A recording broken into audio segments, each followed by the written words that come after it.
We'll now convene to open session.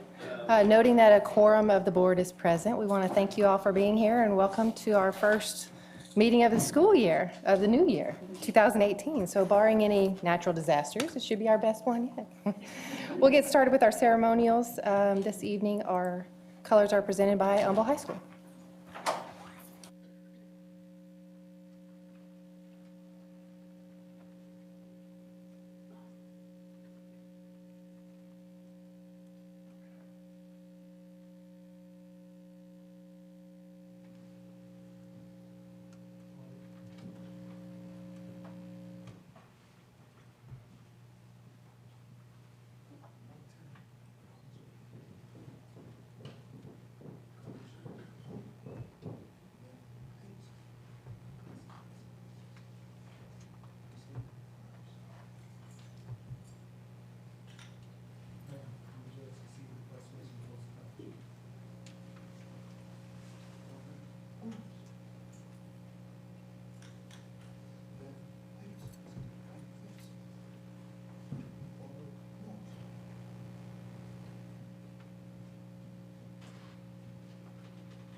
Next on our agenda, we have our commendations and recognitions.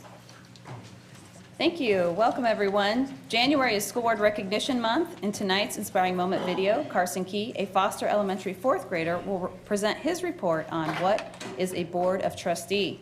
Jonathan, please play tonight's Inspiring Moment.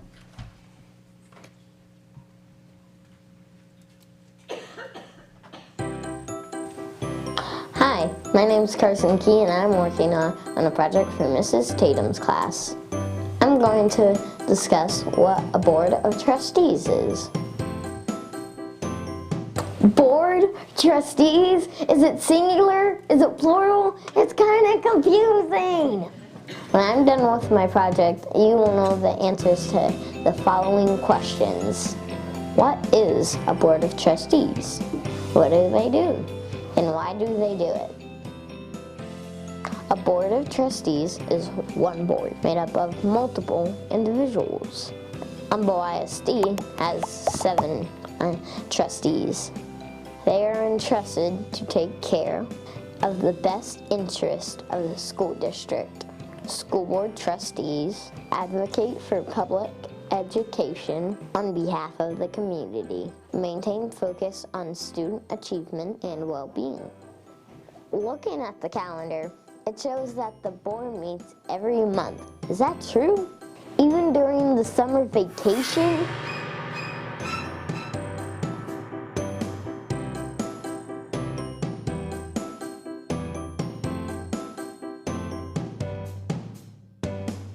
My research shows that trustees engage their communities in building and maintaining a school system that reflects local priorities, values, and expectations.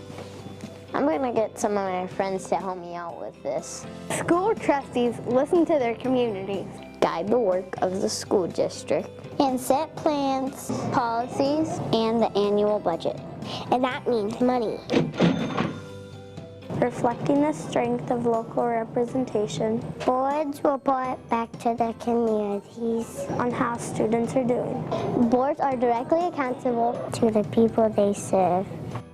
That's a lot of stuff. Do you have to go to school to be a board member?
A board of trustees to me is the people who make all the big decisions. I think they should get paid almost $1,000 a year. Well, with $1,000 a year, you could probably buy, if you saved up a lot for like 3 years, you could probably buy a couple of hoverboards, which I would do, or to buy a hoverboard, and maybe save up and buy a car if you're a teenager. Here's what boards actually get paid. They get paid $0, 0 cents. They get paid nothing. I think it's very unfair because they make all the big decisions and they should get rewarded for it. I can only assume they do it because the community, helping the community is enough for them. I do not think what they do is that easy. Anything else but that is easier than their job. The Humble SD Board of Trustees does a lot of work for no pay. I'm grateful for this group of 7 individuals who help me and my classmates get the best education. What do you say, class? Thank you, Humble ISD Board of Trustees. And that's my report on the Humble ISD Board of Trustees. All of the board members from the past, future, present, all of that, thank you.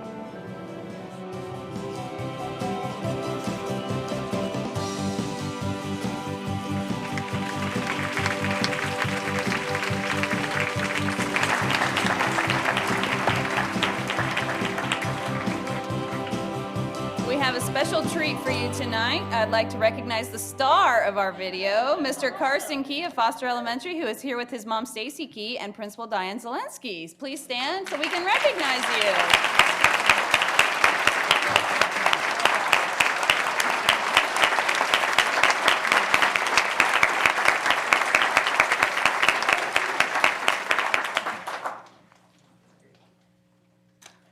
Amazing job, Carson. Thank you so much for being here and for all of your hard work and your report on the Humble ISD Board of Trustees. We really appreciate it.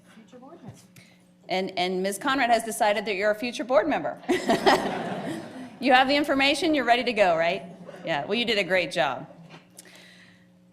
Next, it's impossible to fully convey the extent of dedication that a school board service requires. Our trustees serve because they care deeply about the current and future lives of the children in Humble ISD. I understand we have several people in the audience who will be expressing their appreciation tonight, and I also wanted to share that today we received the Senate proclamation as an expression of esteem to the school board from the Texas Senate to celebrate that our board members do to celebrate all that our board members do. Board members will find at their seats a commemorative book featuring photos from the past year, as well as cards and letters submitted by students from Fall Creek, Humble Elementary, Pine Forest Elementary, Woodland Hills Elementary. Hold on one second. Also, students from Fall Creek Elementary, Atascocita High School, Humble High School, Kingwood High School, Kingwood Park High School, and Summer Creek High School created banners that you will see displayed around the room, thanking our Board of Trustees for all of their hard work on behalf of all of our students and staff and community members. So thank you from everybody for all that you do for our school district. Okay, next, Jerry Monbaron, Executive Director of the Humble ISD Education Foundation, has some exciting news to share. So the Humble ISD Education Foundation would like to share some news about this year's employee campaign. So I'd like to invite Jim Sitton, Chair of the Foundation Board, and Christy Tarkington, Assistant Director of the Foundation and Community Development. Come talk with you for a few minutes. Good evening, board and members of the community. So excuse me for reading this. My staff does a really great job of putting a script together for me, so I don't want to mess anything. Am I in your way? You're good? Okay. So on behalf of the Humble ISD Education Foundation Board, I would like to share with you some exciting news from this year's Foundation Employee Campaign. But before I do so, please indulge me for a moment to recognize those who made this campaign possible. The foundation staff just love when I go off script. I know someone else that does that too. Christy Tarkington, Assistant Director with the Foundation, spearheads this campaign with gumption, pride, and passion. She works tirelessly to ensure campus coordinators are armed with the tools to make them and their campuses successful. On behalf of my fellow Board of Directors, we can't thank you enough for all you do to make this campaign a success. The foundation staff, who work extremely hard to put many packets, award swag together, and providing support to Christy, and much more behind the scenes to make this campaign also a huge success. And a big thank you goes out to our payroll department, who provide updated reports almost on a weekly basis to Christy, and does a lot of behind the scenes work that I have no idea about. They are a big part in helping make this a successful campaign. So please join me in giving them all a round of applause.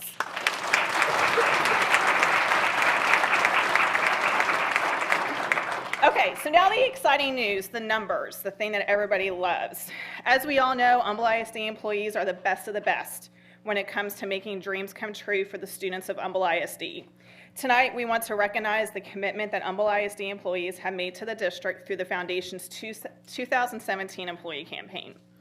The theme for this year was Humble ISD, One Team, One Dream, Coaching Next Generation of Champions. And long before Hurricane Harvey hit our community, the work had already started for this year's campaign. Dr. Fagan and a group of our very own Humble ISD students met this summer to take photos for the kickoff campaign. The goal behind this year's campaign theme was to celebrate that can-do team spirit of our employees who continue to reach for the stars to empower their students. Once Harvey hit, I will admit, me personally, along with my foundation board members, we were nervous about how this year's campaign would be impacted. We knew hundreds of employees were personally affected by Hurricane Harvey because so many educators depend on grants from the foundation to implement their creative ideas in the classroom. The foundation voted to move forward with the rollout of the employee campaign, knowing that we may see a dip this year. I am so happy and so proud to report that not only was there not a dip in donations, but also a slight increase for this year. Dr. Fagan and Board of Trustees, we are thrilled to announce 3,108 Humble ISD employees have pledged $329,550 to the districts through this year's campaign. Once again, Humble ISD have risen up to demonstrate their commitment to not only their students, but to our district as a whole.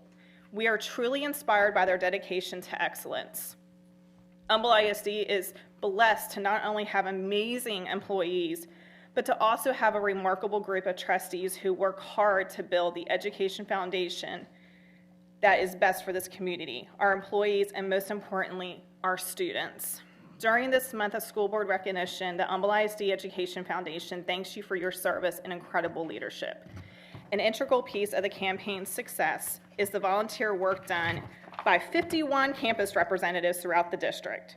Campus reps serve as ambassadors to promote this giving opportunity and share with their respective team the impacts of the gifts made.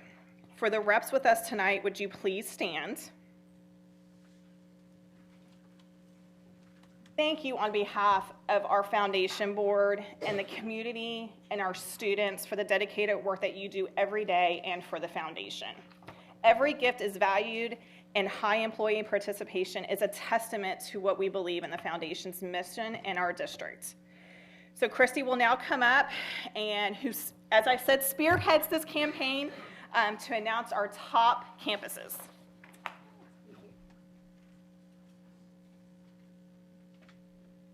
Okay, so we would like to recognize our top campuses tonight for highest participation.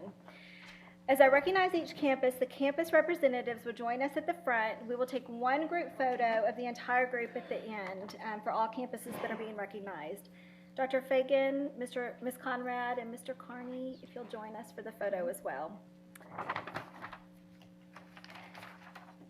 This year, we are excited to report that 3 of our elementary campuses had 100% participation.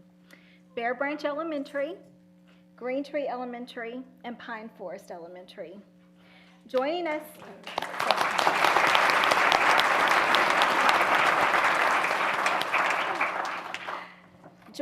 up front for the photos, Green Tree Campus Rep, Julia Arcuri. Pine Forest Elementary Principal, TJ Hall, and Jennifer Vandenbroek, and Campus Rep.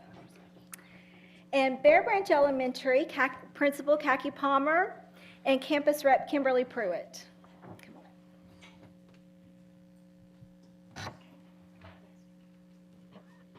Our highest participating middle school campus is Riverwood Middle School.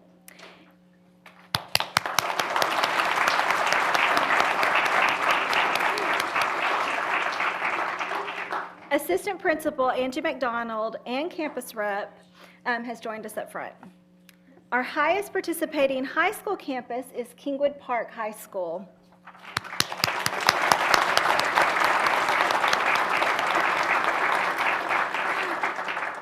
Lisa Driving, Principal, and Brian Johnson, Associate Principal, will join us for the photo. We've also created a separate category for our smaller campuses such as Quest, Kate, and the Community Learning Center. In this category, we would like to recognize our highest participating campus, which is Quest Early College High School.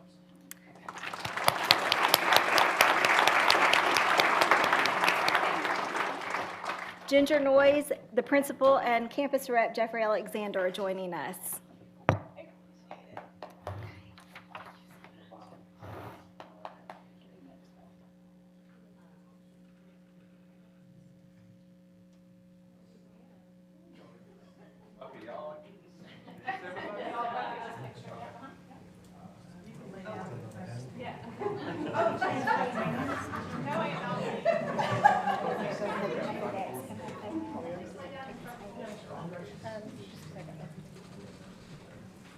All right, get what I call comfortably close.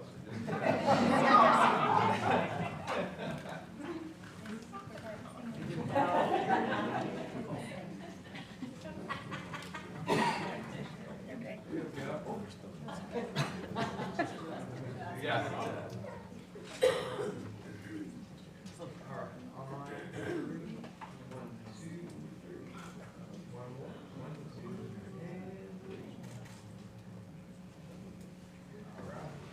If y'all can stay right there, just 1 second. Now we're going to invite any other campus reps that are here with us tonight. If you wouldn't mind joining us up front, and you're going to hop in the picture too. Thank you for all the work that y'all did.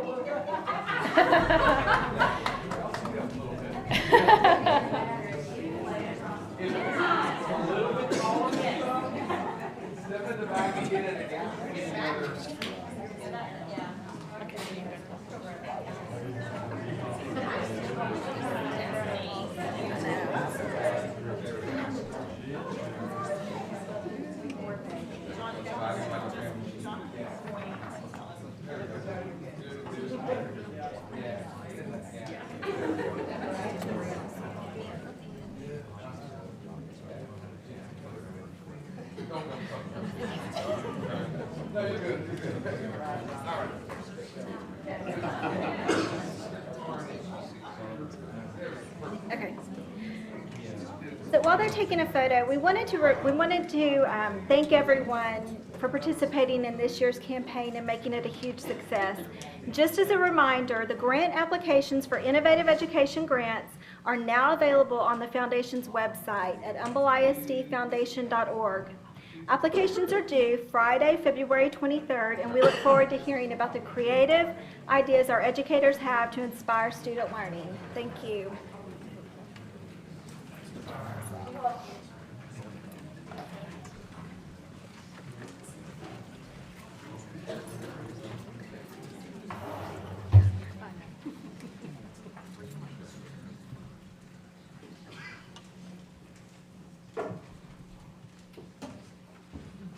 And that concludes our recognitions for tonight. All right, thank you. Okay, that brings us to item 3F, our comments from citizens of the district or from district employees. And we have several individuals who have followed the procedure outlined on the agenda. The board asks that comments pertain to public education issues and be no longer than 5 minutes. We will begin with Drew Gutierrez.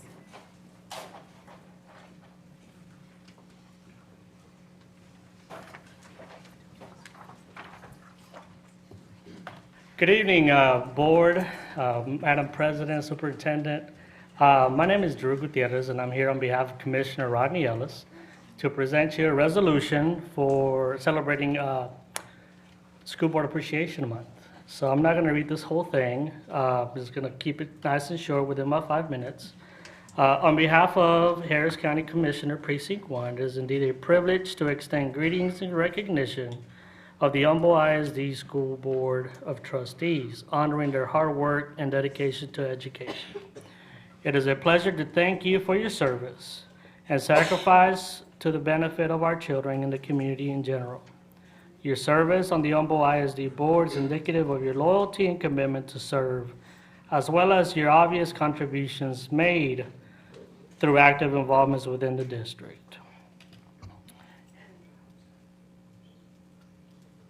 Let it then be resolved that Harris County Commissioner Precinct 1 recognizes the commitment of caring individuals and organizations through its salute to the Humble ISD Board members. Signed, Commissioner Rodney Ellis, Harris County Precinct 1.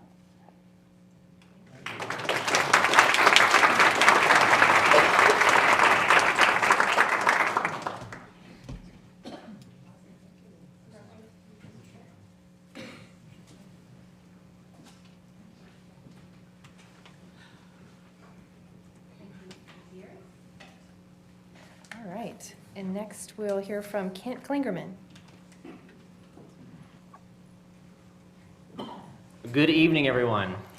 I'm from Harris County Precinct 4, the Office of Commissioner R. Jack Cagle, and he sent me here tonight to express his gratitude to the trustees for all the blood, sweat, and tears you pour into the district every day, all year round, even during summer break, as we learned from Mr. Key's video earlier. So you each have a personalized copy of the proclamation there on your desk in front of you, but I'd like to read what it states. The Honorable R. Jack Cagle hereby recognizes the trustees of Humble Independent School District. As Precinct 4 Commissioner of Harris County, Texas, and on behalf of the citizens of Harris County, we offer our sincere gratitude for the compassion, guidance, and outstanding leadership you've provided within Humble Independent School District. Your hard work and dedication have made a significant impact on the lives of the children, families, and fellow educators in our community. Therefore, I hereby proclaim the month of January 2018 as School Board Recognition Month.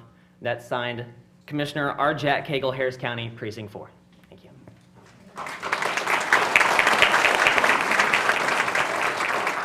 Thank you, Ken, and send our appreciation to Commissioner Cagle. We appreciate that. Next, we have Humble ISD FFA chapters.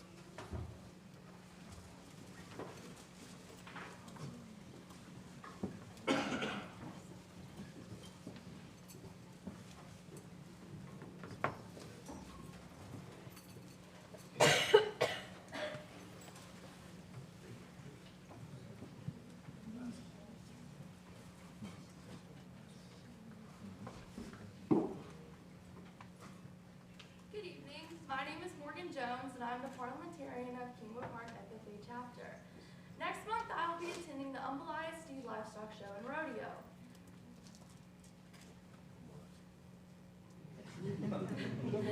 Although we are here today to inform you about the livestock show and auction, we want to explain to you what the FFA is all about. Stock shows and livestock judging are just a small part of what we do. This is the largest organization in the United States. It teaches each of its members the importance of responsibility, teamwork, and most of all, leadership skills. I personally have experienced some of my most important life lessons through this organization, and I truly believe that the FFA continues to create our next world leaders.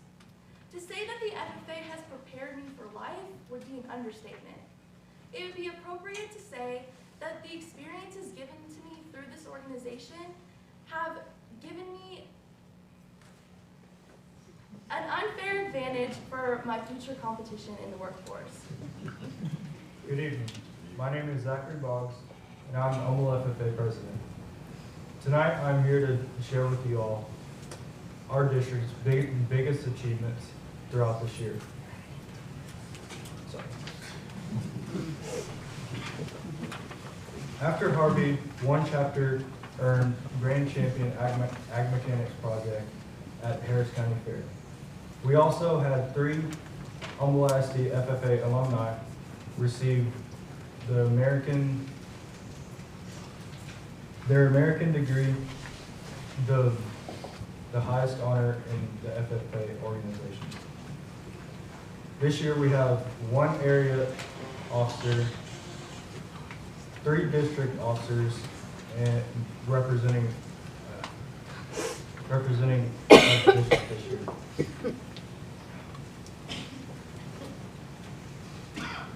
All Humble ISD high schools participated in district LDUs and had several teams advance to area LDUs. During our District 2 LDU competition, one of our schools brought back to Humble ISD Awards 2nd place sweepstakes overall. Last but definitely not least, we had a tremendous increase of membership throughout all 5 schools this year in each chapter. Thank you so much for all your support. Hello, my name is Haley Fain, and I'm the president of the Atascocita FFA chapter. And this year I've had the pleasure of raising a steer for the Humble Livestock Show.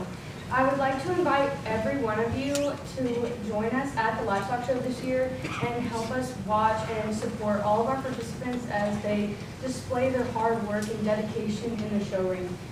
On Wednesday, February 7th is when all of our animals will be brought to the Civic Center, and that day at noon we will start the rabbit show, which will be followed by the lamb and goat shows later that evening. And then on Thursday the 8th, we'll start off pretty early at 8 a.m. with the poultry shows, followed by the pig show. And then I will have the pleasure of showing with my fellow members here at the steer show at 2 p.m. And on behalf of all of our exhibitors, we would just truly hope that you could come out and support us and watch our shows. Thank you so much for your time. Hi, my name is Cody O'Quinn, and I'm the Summer Creek FFA president. I'm currently raising the steer for the Humble Livestock Show.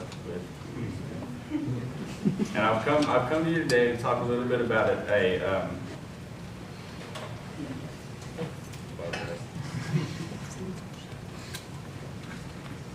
I've come to talk to y'all a little bit about a tradition we like to have on every Friday of show week called Special Kids Day.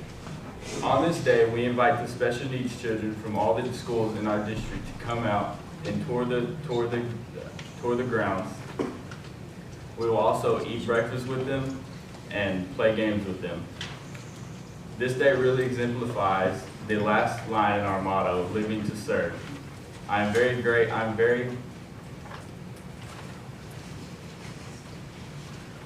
proud to be a part of this fun-filled day. Thank you and have a good night.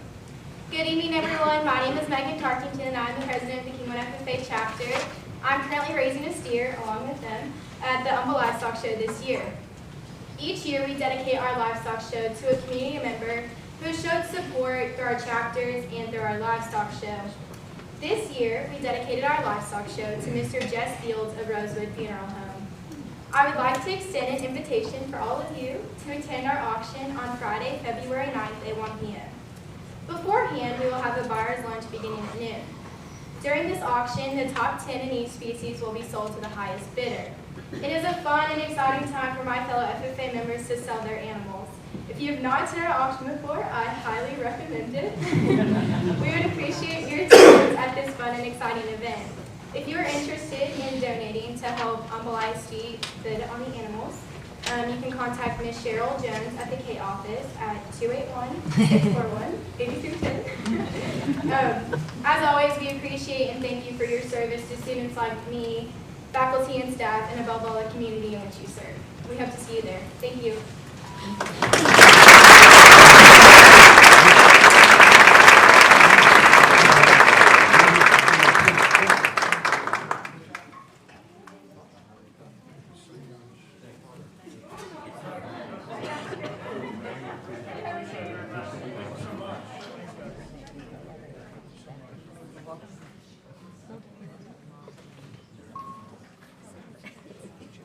All right, thank you, students. Next, we will hear from Lori Toomey.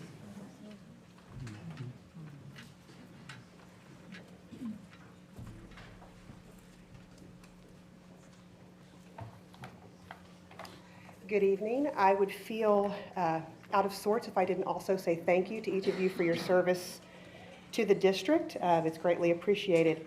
I'm here today. I don't want to take sort of the messaging away from the later discussions regarding the bond committee, but I did want to speak specifically about the proposed natatorium that currently is not on the recommendations that will be given to you tonight, but is something that many in our community are in favor of.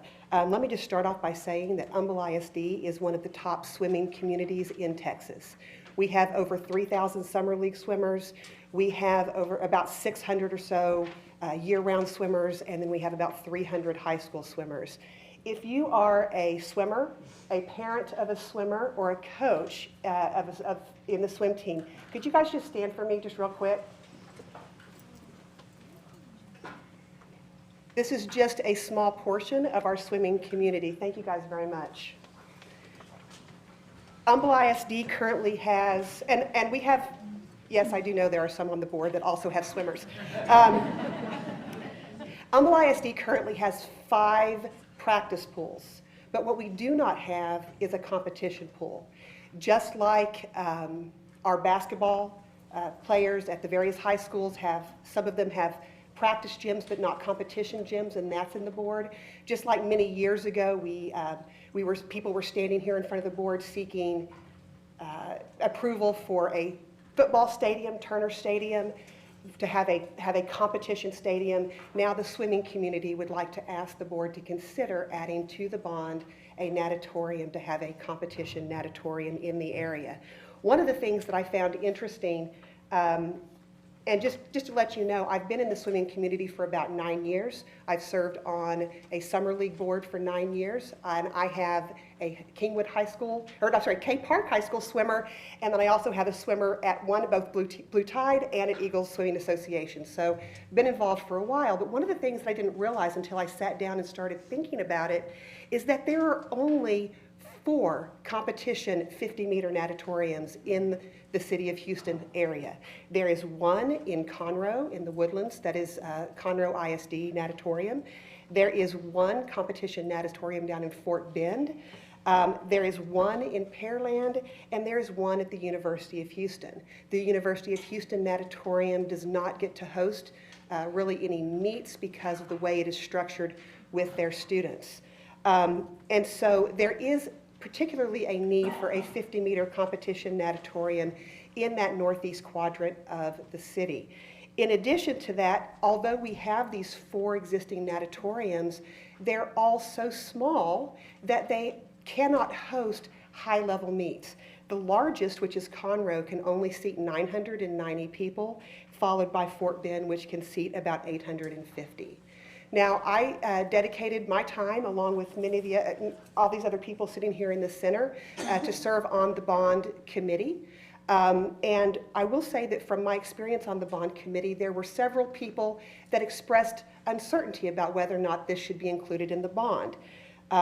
Partially, there were some people that were opposed to sports in general being included on a bond. But of the other people, it was a lack of understanding of how first of all, how much money the district needed to go towards the 2.1 projects that you'll hear about here in a little bit. And the other was a lack of understanding about how our projected revenue and expenses would be impacted by the natatorium. So for example, in the Woodlands, they have about $1 million a year is what we have been told in operating expenses and about $600,000 a year in revenue. Now, but I will tell you that greatly changes depending on the natatorium. I spoke today actually with the manager of the Fort Bend ISD natatorium, which seats 850 people.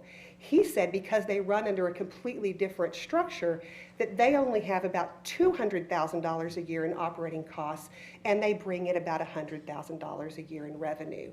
The primary difference in that particular pool is they do not have enough deck space in order to host the larger meets. They can go through regionals, but that's about it. There's even drastic limitations at the Woodlands, the Conroe ISD natatorium. It has 990 seats. It typically we can squeeze and host tags, which is the state championship for the age group swimmers, and some other meets at that level, but anything at a higher level we could not host here in the city of Houston. In fact, in Texas, if we wanted to host those types of meets, we would have to go to San Antonio, or we would have to go to A&M or the University of Texas natatoriums. And so for a city of our caliber and for a district of our caliber, it would be a huge draw to the community to have a competition level natatorium.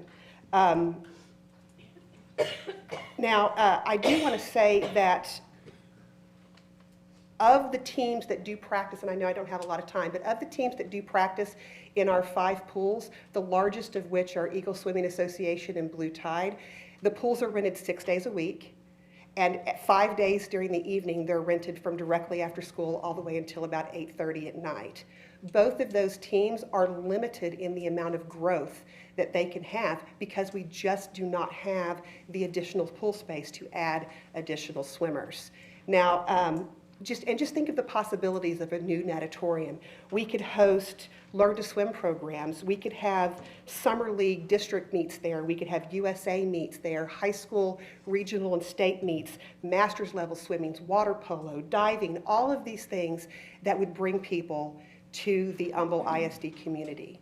And so I would just ask the board members if they would just give some extra consideration to the natatorium. Thank you very much.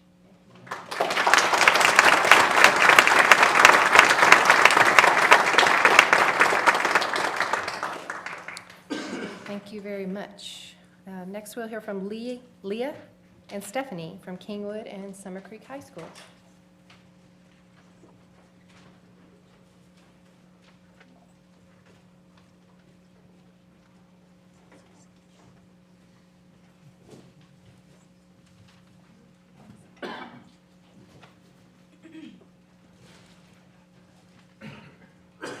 Hi, I'm Leah Sanders. I'm from Kingwood High School, and I'm the student body president. Hi, my name is Stephanie McKenzie, and I represent Summer Creek High School, and I'm the student body vice president. On behalf of both schools, Summer Creek and Kingwood, we would like to give you lots of thank yous for everything y'all have done this year with the schedule and rearranging, and also keeping everyone together. KHS, especially for the seniors, thank you for keeping us all together and also for working so hard to get us back to our home. From Summer Creek, we brought y'all a little treat just to show you our gratitude for everything y'all have done for us this year. We have also from Kingwood.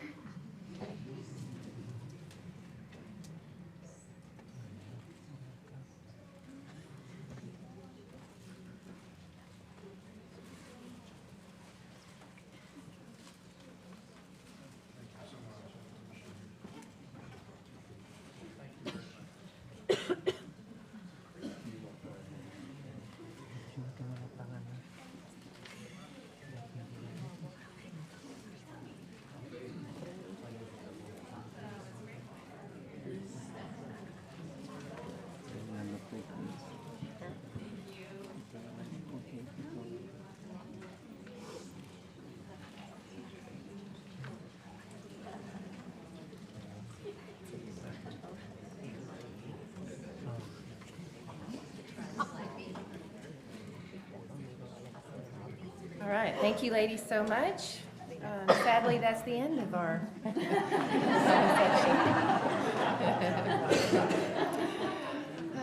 definitely our favorite meeting of the year, I think. That brings us on to our item 3G, our action items from closed session. Mr. Parliamentarian, do we have motions? Yes, Madam President, as to the personnel item, I move that the board approve the administration's personnel recommendations as presented with addendum. We have a motion. Do we have a second? Motion and second. All in favor? Unanimous? And as to consideration of the student expulsion, I move that the board approve the administration's consideration of student expulsions as presented. Second. A motion and second. Those in favor?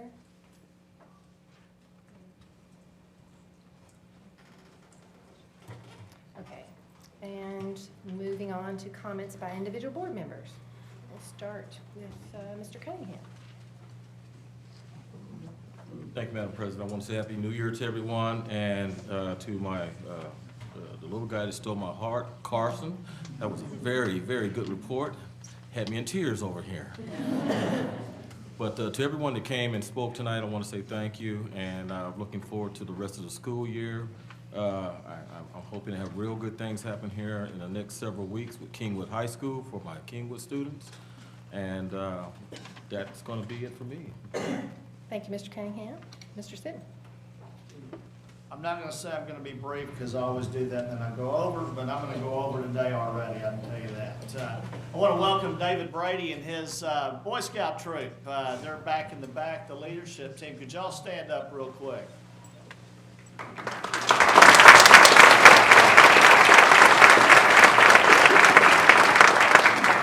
Thank y'all for being here. I know that y'all have been trying your best to get one of us to come and speak to you about civic leadership and so forth, and schedules just hadn't made it, so thank y'all for being here.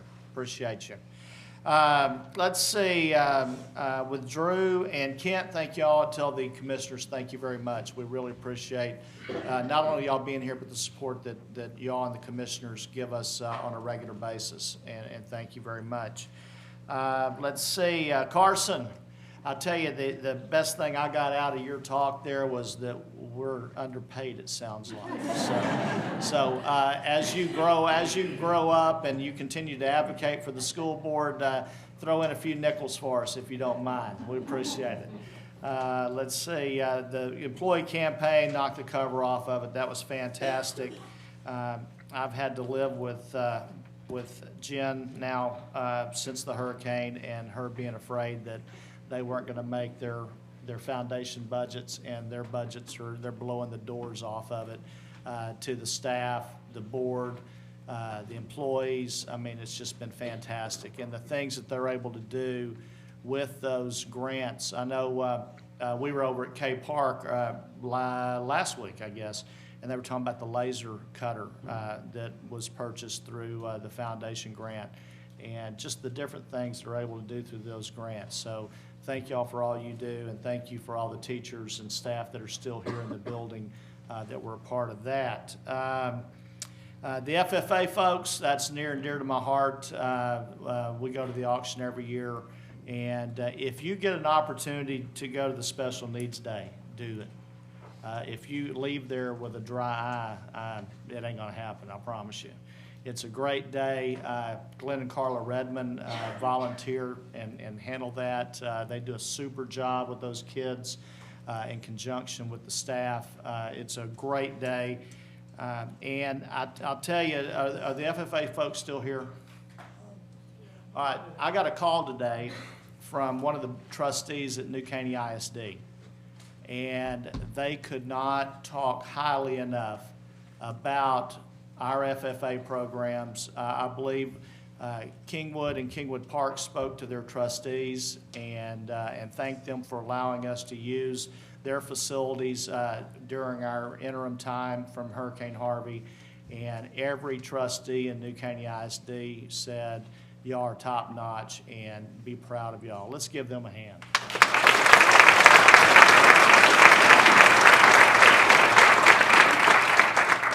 Last but not least, Ms. Toomey, thank you for being here. Thank you for all the parents here. I'm not going to steal the thunder of the folks that are going to be talking about the bond, but it is on the agenda, so I do want to mention one thing that you said. I think there was some misconception because this is not another practice pool. It's a 1,500 to 2,500 seat auditorium with a 50-meter pool, a 25-meter pool, and a diving well all together. I don't believe there's another one like it other than University of Texas in the state of Texas. So whether it goes anywhere or not, I just wanted to clear that up too. So thank you for being here. And with that said, I will yield the microphone back to you, Madam President. I just like to echo what my fellow board members have said and just thank everyone for thanking us. We really appreciate it. We don't do this, of course, for the pay, as we learned tonight. We do it to really give back to our community. And we just really appreciate the recognition and also the fact that all of my New Year's resolutions are now going to be defeated with all of the goodies that were given to me, but that's fine too. But again, thank you all. And also, if I don't say it later, I want to thank everyone that participated in the bond committee. I know it was a lot of hard work, a lot of time that you spent, but the work you put in it's going to last decades in this district. And I truly, as a fellow member of the community, thank you for all your work. That's it. Well, first, I'd like to wish everyone a Happy New Year. I'm looking forward to a great 2018. Thank you for all the wonderful recognition and the signs and the gifts. I did not expect this. This is something I did not know about. So I really am enjoying today. Thank you very much. And a special thank you to Commissioner Ellis and Cagle. We really appreciate the proclamations. The video project, Carson Key. I could definitely remember your name. That was excellent. Very, very good. It was funny also. You're a funny kid. I like that. And ditto to the other items that my fellow board members shared about.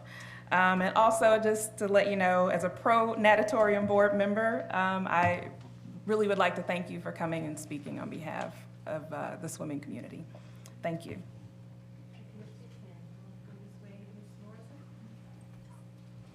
Well, Carson, you were outstanding. My husband would love every minute for us to get paid. But awesome presentation. Your vocals are very good. FFA, I would not miss that auction. There is no way. That is one of the best days of my life. That and the Special Kids Day. And Mr. Sitton was correct. Everybody needs to go that day, because there won't be a dry eye, but so many smiles, so many. So congratulations. Also, a huge thank you to the commissioners. Thank you so much for thanking us, but thank you too. Please thank them. Ms. Toomey, beautiful presentation. Getting our kids active in everything we can. So just a huge thank you to all of you. And of course, the foundation. Our employees, does this not tell you how outstanding they give back to their own kiddos? That tells you a lot about us. Thank you. Sure. Happy New Year, everybody. Like Mr. Cunningham mentioned, I'm really looking forward to seeing us kind of getting back to normal this year. I know it's been a kind of trying last few months for a lot of people. And that's another one of the reasons why I was blown away by the employee campaign, being on the Education Foundation board. I know a lot of people have been through a lot recently, and to see everybody come out with that level of support was just really incredible. So thank you. We appreciate it. Carson, who said we don't get paid? Did you see this bunt cake over here? Seriously, great job. That was really interesting to see. Really made me feel good in terms of all the things that we do as a board. And you know, I know we don't do this for any special award. It's really just seeing, you know, how excited everyone gets and the impact that we make, you know, that really makes this worthwhile. And I'm so glad I got involved. So thank you. Great job. I also wanted to mention the FFA presentation. Great job, guys. I'm really looking forward to going to the Livestock Show and Rodeo, so I can't wait. Then also the Bond Advisory Committee. I know there's a lot of people here tonight who spent a lot of time over the last few months in that process. So we definitely appreciate you guys taking time away from your families, from other pursuits to help us make an informed decision. So thank you, appreciate it. Thank you, Mr. Carney. I'll only add, I also want to thank the committee members. I'm sure y'all will recognize yourselves as you do your committee report, but I did want to acknowledge you also for being here with us this evening in support of those that are presenting. I know we've had several board members that have also participated on bond committees before, so they know the process from that side. I know Ms. Morrison knows the other side, the administrative side. So I know there's a lot that goes into it. You guys have dug into a lot of information, and we really appreciate your hard work to help us decipher all of that and make sense of it and to really understand your recommendations. Ms. Toomey, that insight is very helpful too. And again, we're just hearing a report tonight, so I would just encourage if anyone else has any information that they would like to share, please feel free to reach out to your board. We have your number. We can reach out and ask some of those statistics that you were giving us. That's all very helpful when we're putting that information together ourselves. So thank you for taking the time to come and give us that extra information as well. FFA, of course, we are definitely looking forward to that. My grandkids are already asking me, when are we going to see them, the big barn of animals? So we're looking forward to that.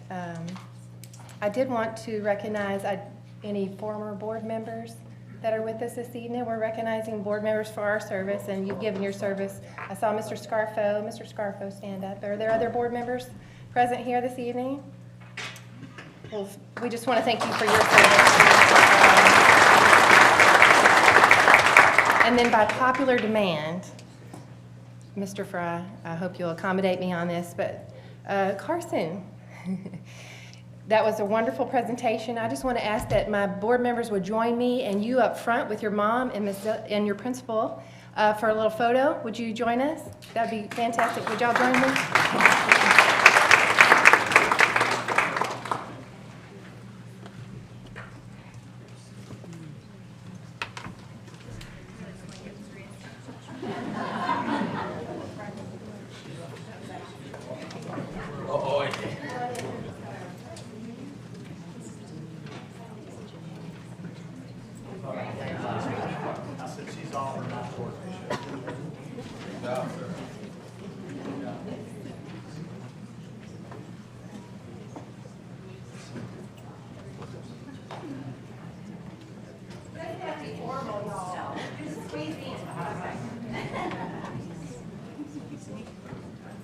Don't get on the stage.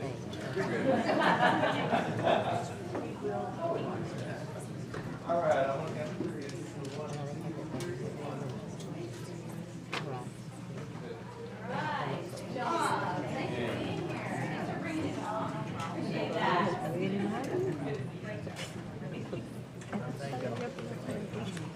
Yeah.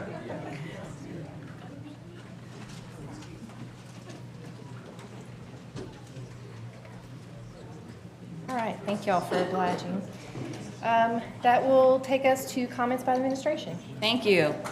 Well, first I just want to say, thank you to the board, all of you. You serve not only at the meetings, but all of you serve on committees, you chair committees, you're always available to us for a variety of different things.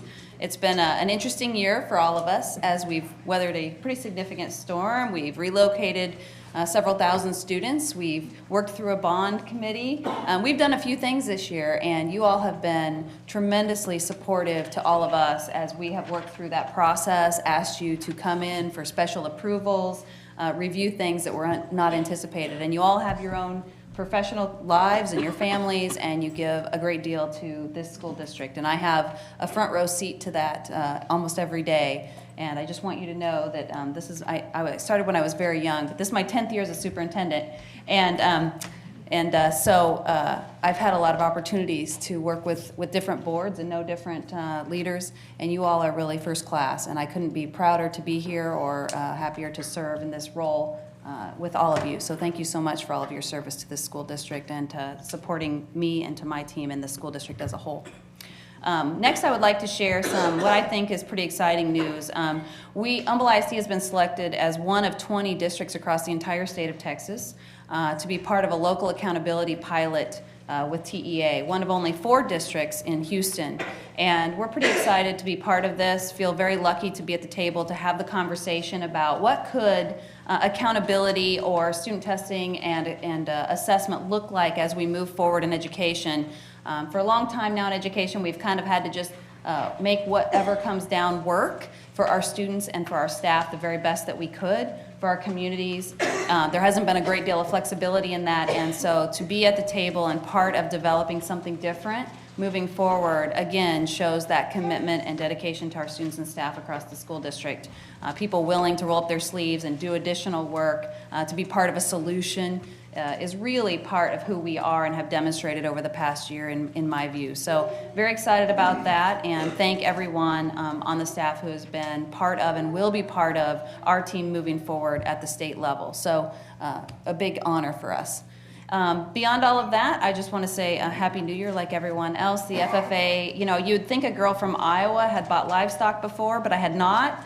And really enjoyed last year being at the livestock show and bidding on animals. So if you haven't done that, you really do need to have the experience. It's a lot of fun, and the students put a lot of hard work into raising those animals. They're very proud of them, and it's a great experience and a give back to students in the community also. So thanks for everything that you do, and that concludes my comments. Thank you, Dr. Fagan. We'll now hear from our board associations and committees, beginning with our audit committee. Mr. Cunningham. Thank you, Madam President. The Audit Committee board members, you have a copy of the report. I'll just highlight one item in particular, and that's going to be our safety audits. We're beginning that process, and we're doing that in conjunction with the Harris County Department of Education. So that's going to be an ongoing thing, and also working with, I believe that's the Safe and Secure Department. And that's all I have, Madam President. If you have any questions, get with Audit Committee members, Ms. Dixon, Colin, the committee members, and of course with Ms. Fashawn, the Audit Director, board members. That's what I have. All right, thank you, Mr. Cunningham. Our board and superintendent evaluation process and goals committee, Mr. Lopez. No report. Our building and planning committee, Mr. Sitton. Yes, Madam President, you all should have received the presentation from PBK Architects regarding the New Welcome Center. Also, we've got a couple of agenda items tonight regarding the ISC building. If you haven't seen any of the pictures of Kingwood High School and the updates going on there, the flooring, the carpet, got an update today about cabinetry going in, the science wings and so forth. It is absolutely gorgeous. The school looks great. We're on target to get those kids back when they need to be. So I'm really excited about that. And lastly, on items of that, looking at that is in February, we should be able to bring to you the recommendation for the next elementary school. We had hoped to have it this meeting, but we feel fairly confident we're going to be able to bring a recommendation to the board at the February meeting. And ditto on the thanks to the bond committee, the 2 committees I serve as chair on, the finance and building and planning. We get regular updates on the work they're doing. So, and I'll talk more about that in a second with finance. Thank you, Mr. Sitton. Education Foundation update, Mr. Carney. Sure. Cooler weather means it's time for the Humble Rodeo and Barbecue Cook-Off. It's coming up, as we heard from the FFA. The Barbecue Cook-Off is February 2nd and 3rd, and the rodeo is going to be February 9th and 10th. Both events will be held at the Humble Civic Center. There are a lot of events planned for both weekends, so check the website, which is humblerodeo.com. You can buy tickets and get more information on the website. The proceeds for these 2 weekends are going to benefit the Foundation's Innovative Education Grant Program. Over $1 million has been awarded in grants from the proceeds from the 2-weekend event. So we also wanted to thank our major sponsors for the event: Texan Drive, Waste Management, Planet Ford, and Robbins Auto Mall. Thank you. Are volunteers needed, perhaps? I know Nancy and I, we suffered through judging barbecue last year. It was terrible. It was terrible. There's still spots available for y'all. So maybe check with Foundation members for volunteer opportunities. Foundation website, Foundation social media, et al. Okay, awesome. Finance Committee, Mr. Sitton. Keith. Yes, Madam President, you all should have received an email from Mike Seal, our CFO, this morning regarding our bond debt since May of 2008, since the last bond referendum. This is why it's very important for people to understand about bond capacity and so forth. We were saying all along that due to I guess if there was a bright side to the recession of 2008, 9, and 10, we were able to complete a lot of projects at a fraction of the cost that we were projected to spend. So we had money left over to buy the additional properties we needed for all of our new campuses, which we've done, with the exception of one that we're trying to close on right now. But the money was available. Also, we were able to build and open one school, another school under construction, and a third school that will be going to bid as soon as we have that last piece of property under. And all that came through proper fiscal management from Mike Seal and his team and his predecessor, and those various folks that have served on the Finance Committee over the years. Currently, Mr. Cunningham and Ms. Dixon serve on the Ms. Conrad serve on the Finance Committee with me now, and Ms. Dixon and Mr. Cunningham serve on Building and Planning with me at this point. But real quick, I do want to point out, and thank y'all for the time and effort y'all have spent on this bond committee. I served with Mr. Scarfo back in 2008 in the last bond committee, so I know the time and effort it takes to get this done. I know the give and take, when you get that many people in a room, that many egos in a room, that many needs in the room, and to come together like you did, I think is fantastic. But the email that went out to you folks this morning, there's been a little misconception about how much do we owe and what is it worth and all that kind of good stuff. And when someone asks you, how much do you owe on your mortgage? Your answer is whatever your principal balance is. But because we deal with public money, people want to know, well, what does that debt service really look like? And it's not as easy as saying, okay, our debt service is X, because we have a history since 2008 of paying bonds off early. We have a history of refinancing bonds at lower interest rates and taking advantage of what the economy gives us. So, case in point, we have most of our debt is under 3%. Through refundings, we've saved the taxpayers $104,102,745 over the last 10 years in refundings. Only $370,000 of our issued debt has actually gone to maturity because it didn't make sense to either pay it off early or refinance it at a lower rate. So when you're looking at numbers, and they're going to be talking about numbers tonight, and then we're going to be deliberating over the next month, I want you to keep that in mind, that due to the fiscal management that we've been under, we've done a really good job of trying to cut that debt, cut that interest cost, and that's the proof in what's happened over the last 10 years. So I wanted y'all to be aware of that, so you should have gotten that attachment this morning.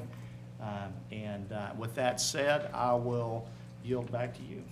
Thank you, Mr. Sitton. Ms. Dixon, the Kingwood Super Neighborhood Council update.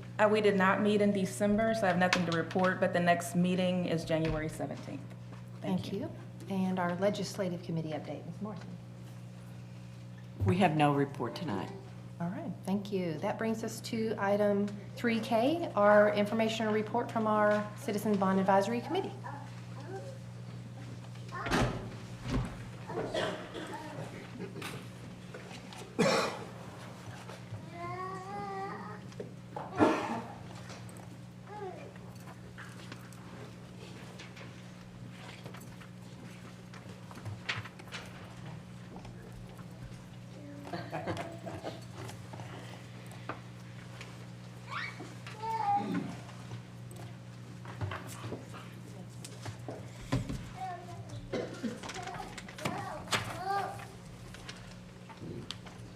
Good evening, board members and audience and committee.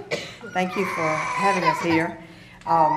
First of all, before I introduce myself, I want to tell you thank you for allowing us, the citizens, to be a part of this very important thing. I'm Connie Chandler, and I was a community member on the bond committee.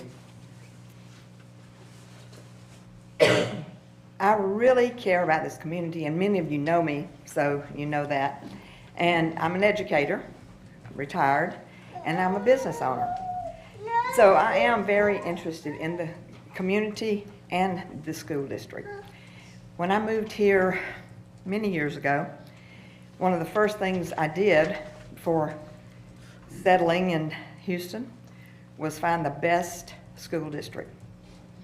And we did. And I have a son, Scott, who is a product of that school system. Very, very smart, did great, is an Arabic linguist, and done many, many things. I also have employees who are products of Humble ISD. That makes us proud when we can hire those that are around us, that have been educated here. We have also been a partner with the Mosaic program, which I know all of you are quite familiar with. And that has been about probably 4 years. And we have really, really enjoyed being a part of that with the school system. And as a matter of fact, last May, I hired the student that was working with us last year. So she is now part of our staff. So we really enjoy that. But education is so important, and I know how important it is in the community, how important it is to educate our children with the very finest, top-rate schools, and we have that, and we want to continue to have that. And thank you for allowing us to be a part of this. Thank you.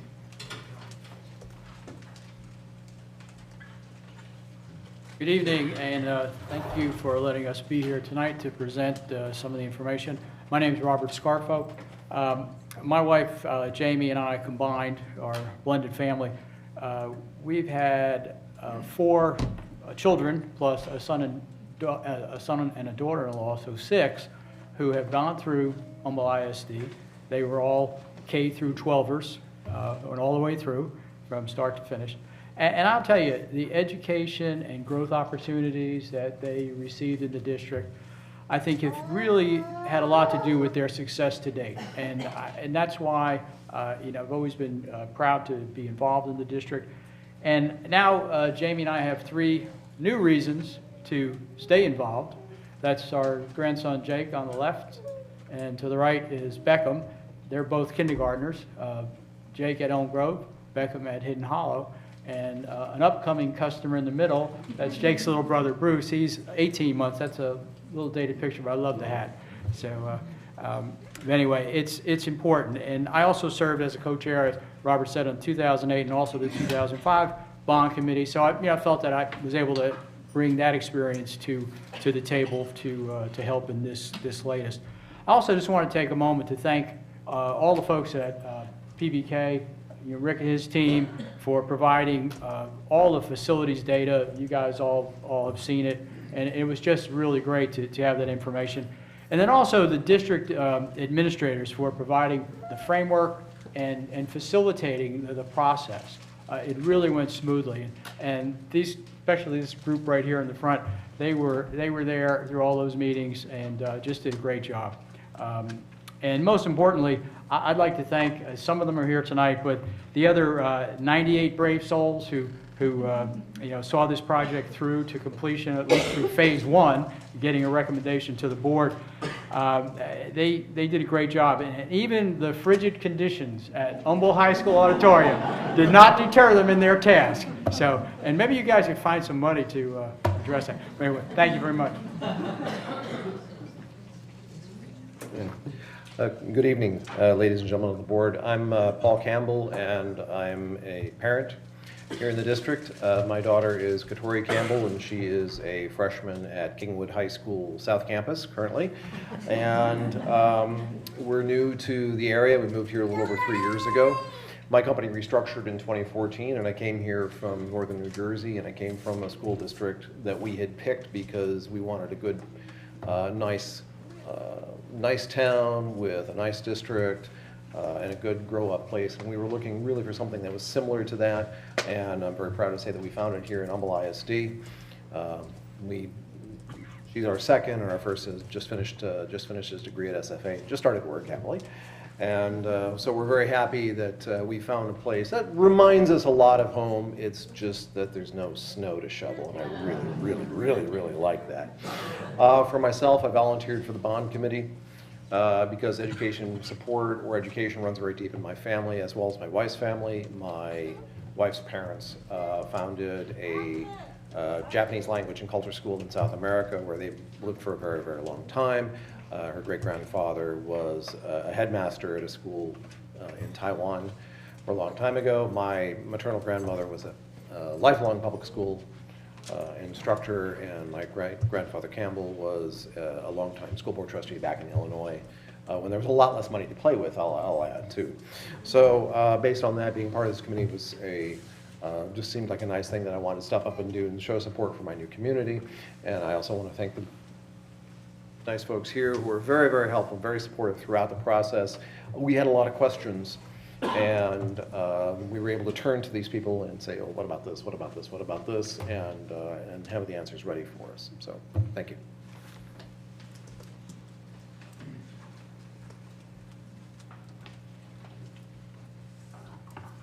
Now to the meat.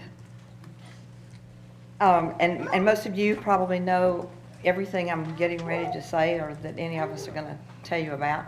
But for everybody, the committee meetings started in September. We went through December. And it was open to all people. There were attendance requirements, and you had to maintain those in order to stay on the committee as an active participant. It was still open to others who wanted to come, but at least the ones that kept their attendance up were able to participate. Interestingly, there were 98 people who stuck with it, worked hard, dug in, and were there. And that was very important because there were so many things. I mean, it was page after page after page of things for us to look at and to decipher.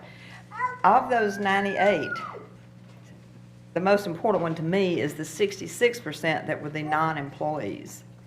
That shows you that the community cares, that they want to know, they want to help, they want to be involved. And thanks to all of those.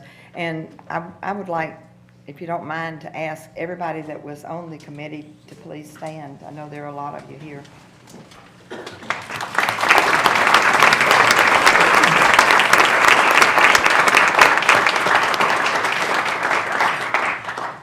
And I think that someone alluded earlier that sometimes it was not the easiest thing because you had so many personalities and so many thoughts and ideas and people from different backgrounds.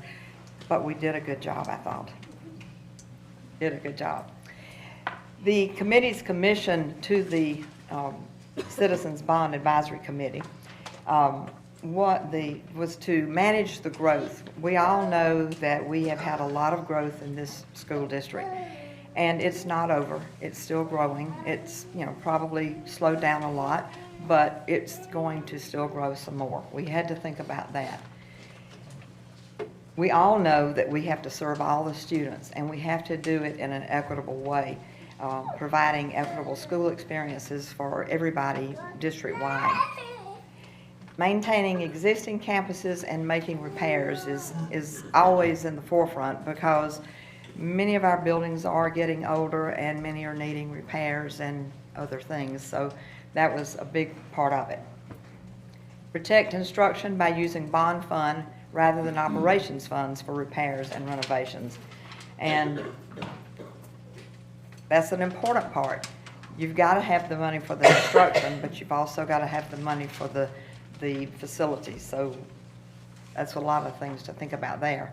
Build excitement and sustain community pride in our schools, and remain fiscally responsible to district taxpayers and attractive to all areas of the community. And I truly think that this committee did that. We had a lot of discussion in all of these areas. The district's goal is to definitely not increase the debt service tax rate. We know that the people do not want that. None of us want to raise our taxes. And by doing a bond, that's the way we do it. Humble ISD could finance up to $600 million building and renovation program extended over a 6-year period without increasing the debt service tax rate. How we worked. Quite interesting, quite workable, and quite effective, I thought. We started out, everybody was divided up into 8 groups, and by the way, the groups were named for the mascots of the middle schools. So we started out with 8 groups. We worked, we went through everything on our pages and pages, and the next time we came back, we were put into 4 groups. Once that was done, we worked again, and we came down to 2 groups. So the 98 people were divided into 2 groups. So we ended up with 2 large groups, and we came up with 2 plans that we are recommending to you to look at and think about and choose from. Now I want to tell you a little bit about some of the projects that we talked about. These were common in both groups. The both end groups decided that we do need some new facilities. We need a new elementary school, which would be number 30, and a new middle school, number 10. And that is because of our growth. Again, because of growth, we need a second transportation center. We have a nice transportation center, but we are outgrowing and we need to have something on the north side. So that is something that we think is very important to do, both groups. We also have, from both groups, major enhancements at the existing campuses. Atascocita High School needs classroom additions, and that is because of growth. The Humble High School library and cafeteria needs renovation, and the thinking there is because we want to make sure that it is brought up to the same standard as all the other high schools. We also had some enhancements in existing campuses, and when you look at that, you're going to say sports, but it's not just sports, and I'll tell you a little bit about why. A third gym in all the high schools is definitely needed, and there are people other than just the sports teams that use that. You know, the athletics, yes, but you have PE classes. You have rainy day times when other students need to come in. Different people need the gym. Scheduling is sometimes a nightmare. The field turf at the high schools, and I'll be honest, when I saw this one, I thought, okay, here we go, football again. Well, it's not just football. We have so many students who use this facility who don't even know what a football looks like. So when it rains, if they have grass fields, nobody can get out there, or if they do, they tear it up. We have bands, we have ROTC, we have fine arts, we have on and on and on that use these fields. And then the field turf at the district baseball and softball field at Turner. That's another one that is needed because of scheduling, rain, weather. And this is a good screenshot of why we need those things. The high participation is, yes, it's high in athletics, but if you'll look, you'll see that fine arts, we have 18,000 students or seats filled in fine arts. And many of those fine arts use those gyms and those fields. They're involved in all kinds of classes and extracurricular activities. And students involved in extracurricular activities seem to always perform at a higher level academically, which is very important. And now, Robert, I think this is you. Thank you very much for your time and all of your confidence in the committee.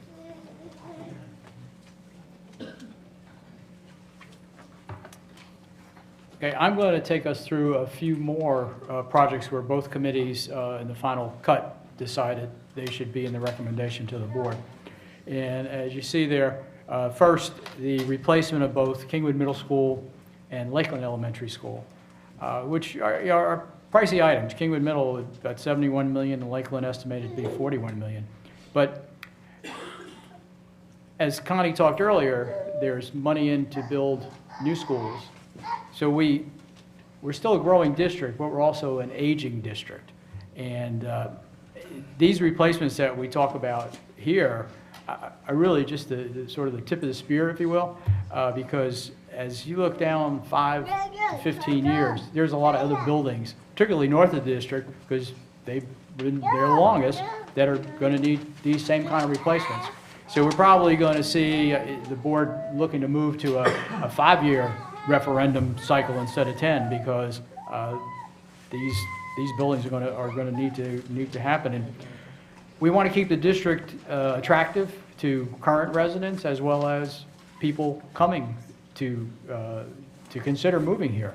So it's something that we're going to face, and it's going to be pricey. Next is both committees overwhelmingly approved adding wood floors to all the gyms at the middle schools, where they're currently tile, with the exception, I think the only one that has wood is Ross Sterling, I believe, right? So anyway, they'll all come up to standard, and that will be another good add. The same was true for adding multi-purpose rooms at all the older elementary schools. The newer ones have had these built into them, and also at the Community Learning Center. Those facilities right now have to use their cafeterias to really serve double duty for having that type of a place. The pavilions don't seem to really cut it because of weather, whether it's the heat or the rain or the cold. So this would really really benefit thousands, really, of elementary school students as well as the students at the CLC by having these additions. So both committees, it really wasn't a tough sell. Other items that both committees included was first a major renovation at Charles Street Stadium.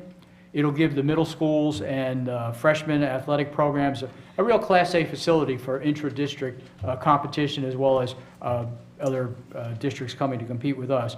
But that facility, I don't even know anybody could be allowed into it right now, but in the state it's at. But it's a shame to just let it rot away. So this would, again, both committees included this one. And then another one that both committees included was funding the much-needed technology upgrades, infrastructure upgrades, such as data center and firewall enhancements, expanded generator capacity across the district. I mean, that's just a few of many upgrades that are in there for that. Something that both committees felt strongly was needed. And then, of course, both committees agreed that we needed to rebuild, obviously, the Kingwood area ag barn at a to-be-determined site that hopefully sits outside the floodplain, and so that wouldn't happen again. But the caveat to that was that the district committed to upgrading the ag barn south of the river, too, so that there'd be equity there, and that those ag barns that serve Summer Creek and Atascocita and Humble High School also would be on the same par with the new ag barn that's going to serve the Kingwood schools. And then the other item, both committees approved the capital repair and life cycle replacements that are shown in the matrix as priority 1s and 2s. You could look at that. The priority 1s, that really hands down, both committees say, yeah, we needed to do those things, and I think the package total was about $60 million for that. Also, both committees wanted to fund a good portion of the priority 2 items, but there was a difference. One committee wanted to recommend $133 million towards those, and the other committee, and actually I think it was the large group when we got down to 2 that Connie and I served on, we recommended $100 million. And I'll explain it in just quickly the difference there and where it came from. Career and technology. It's something that clearly the people on the committee, if you talk to them, whether in committee or offline, if you will, we're really in favor of supporting career and technology education. But the district also made it clear during the course of discussions that over the last 2 years or so, the shift has been to deliver that in a more decentralized manner in terms of delivering that curriculum. So that said, it really didn't make sense to either large committee to go ahead and recommend a $72 million standalone new facility someplace where kids would have to be brought to it, because that is not the way the district's going. So our subcommittee, and this is where that difference comes between the 133 and the 100, our committee recommended that the board earmark $40 million out of that remaining amount towards upgrades to CTE facilities, whether it be at current locations or adding locations, whether it's high schools, middle schools, but expanding so that you could expand that curriculum across the district. If that's the way you're going, I think we need to commit money towards that initiative so that it's there. So that's really the difference. And I know 133 versus 100 is 33. The reason is the other committee also had approved I think it was $7 million towards the emergency center. But that's where we came down. And as I said, mostly we were in pretty close agreement on most of the big items. So with that, I'll now turn it over to Mr. Campbell, who will take you through the rest of our presentation. Yes, again, I do want to state that the two committee recommendations are fairly well in line with one another. So, and I found, at least for committees that I was part of, there was a lot of good sense of going towards something with a sense of consensus. So my part of the speech will discuss a proposed expansion of the Emergency Operations Center, which has been recommended by our committee. And I will then also discuss a bit about the new natatorium, which was not recommended by the committee as a whole, and then I will wrap up the presentation. After I was in the auditorium group, and after a thorough discussion in our group, we did add to the expansion of the EOC. Let's replace, there we go. The proposed current cost estimate is at just under $6 million, which would provide for a new training room, an armory, a conference room, additional office spaces, as well as some modifications to currently existing structures. And I know it's a fairly new presence, but the office of when we were briefed on the security requirements, they felt that they do need a little bit more. Frankly, we do live in very different times now than when most of us past a certain age grew up. The challenge to administrators and staff and teachers and parents is to provide a schooling environment that is as safe as possible for our students. This means having a security force that has the ability to be proactively trained and educated, when they practice and store the equipment that they need, and whether it be for any emergency, whether it's a school shooting or some kind of a natural emergency. We need a good cop shop, as we would say back where I'm from. And they feel that the current EOC is just not quite adequate for the needs, especially as the district continues to grow. So now I'm going to go on to the natatorium, which has already been addressed a bit tonight, so I had to chop my comments a little bit, so excuse me if this gets a little bit disorganized. Neither group on the committee recommended a new natatorium, but my group did pass it with a majority, just not the 2/3 majority that was imposed on us for the last meeting. The other group came just shy of 50%. We passed it with, maybe about 60%, and when we looked at the combined vote, it would have passed our committee with 53%. Again, not a 2/3 majority, but still a majority, and given the interest in the natatorium and the uniqueness of the natatorium compared to the rest of the potential package, we felt we wanted to make some additional comments. I don't think we had adequate time really to flesh out the details of it, there was a lot to talk about. It did come up often. There was a lot of discussion about it. For myself, I'm not a swimming parent, although I do swim for exercise. But many on the committee, and I, see potential benefits for an natatorium and feel that it should be, it's something you should think about. We didn't recommend it, of course, but we do think that there is benefit. The cost is considerable. It's at about 50 to 60 million, depending on how soon the bonds could be approved for it, which is 10% of the bond spending, and that's a significant chunk for something that is not a direct educational item. Still, as pointed out, Humble ISD is a swimming district, and there is a deep swimming program at all ages within the community.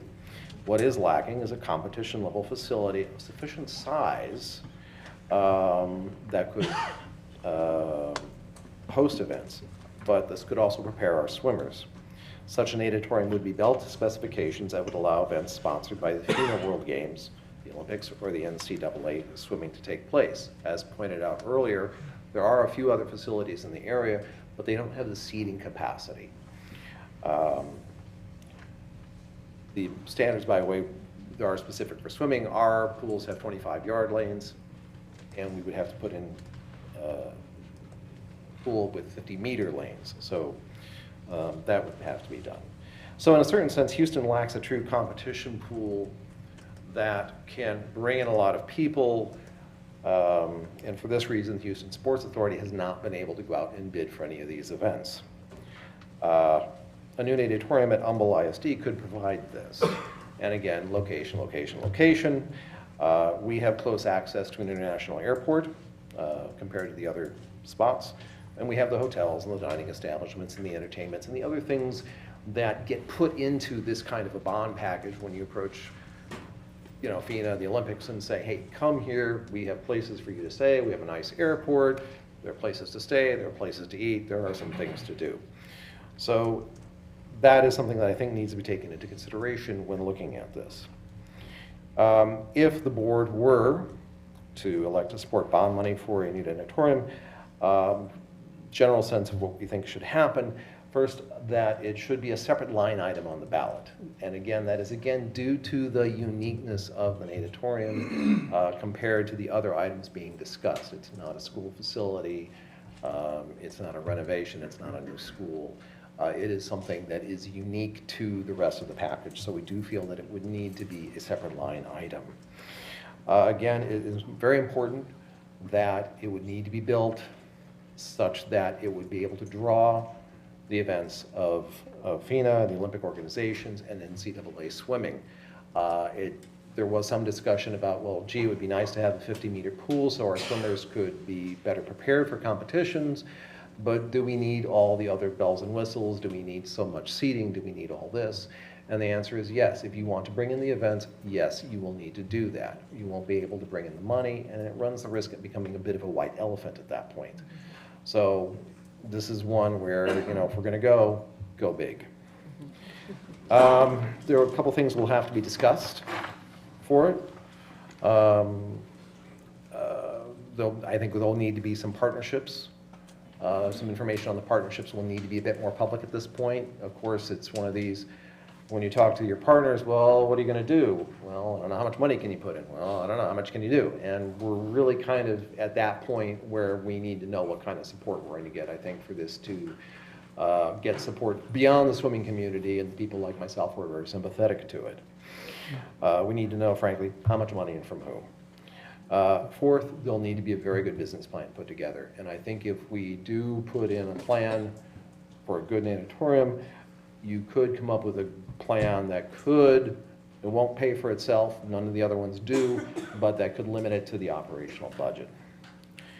Other items in the recommendations are true needs. We need a new middle school, we need a new elementary school, we need many things, and it can be argued that we do not need a new natatorium. However, Time and Tide do provide communities with the opportunity to step up and do something special that will add to the district, that will make it a place that, wow, look what they're doing. This is some place where I want to go, or this is where I want to send my kids. And I think the new natatorium could be that. Again, the board was not recommended by the board. However, due to the special nature of this, I did want to add these comments into it. In closing, I do want to share with the other committee members who are here tonight that I think overall we found it a very enjoyable process. It was very well organized. The district staff was very helpful throughout the months of getting the meetings prepared and giving us the information, giving us our handouts. We had a little bit of homework. We had to go do some reading. We had to go visit places so that we could present you with these good recommendations. Throughout the process of coming to recommendation, committee members acted on providing equitability across the district while also addressing localized needs. This was done while staying within the $600 million limit established so as not to affect the property tax rate. The recommendations here are just that, recommendations. The board should now use these recommendations as the basis for continued discussions to get ready for the next step. All materials associated with the Citizens Bond Advisory Committee have been posted there. Lastly, may I state that the committee believes the bond referendum proposals that we present tonight are in the best interest of the district and the community as a whole. Thank you for your attention.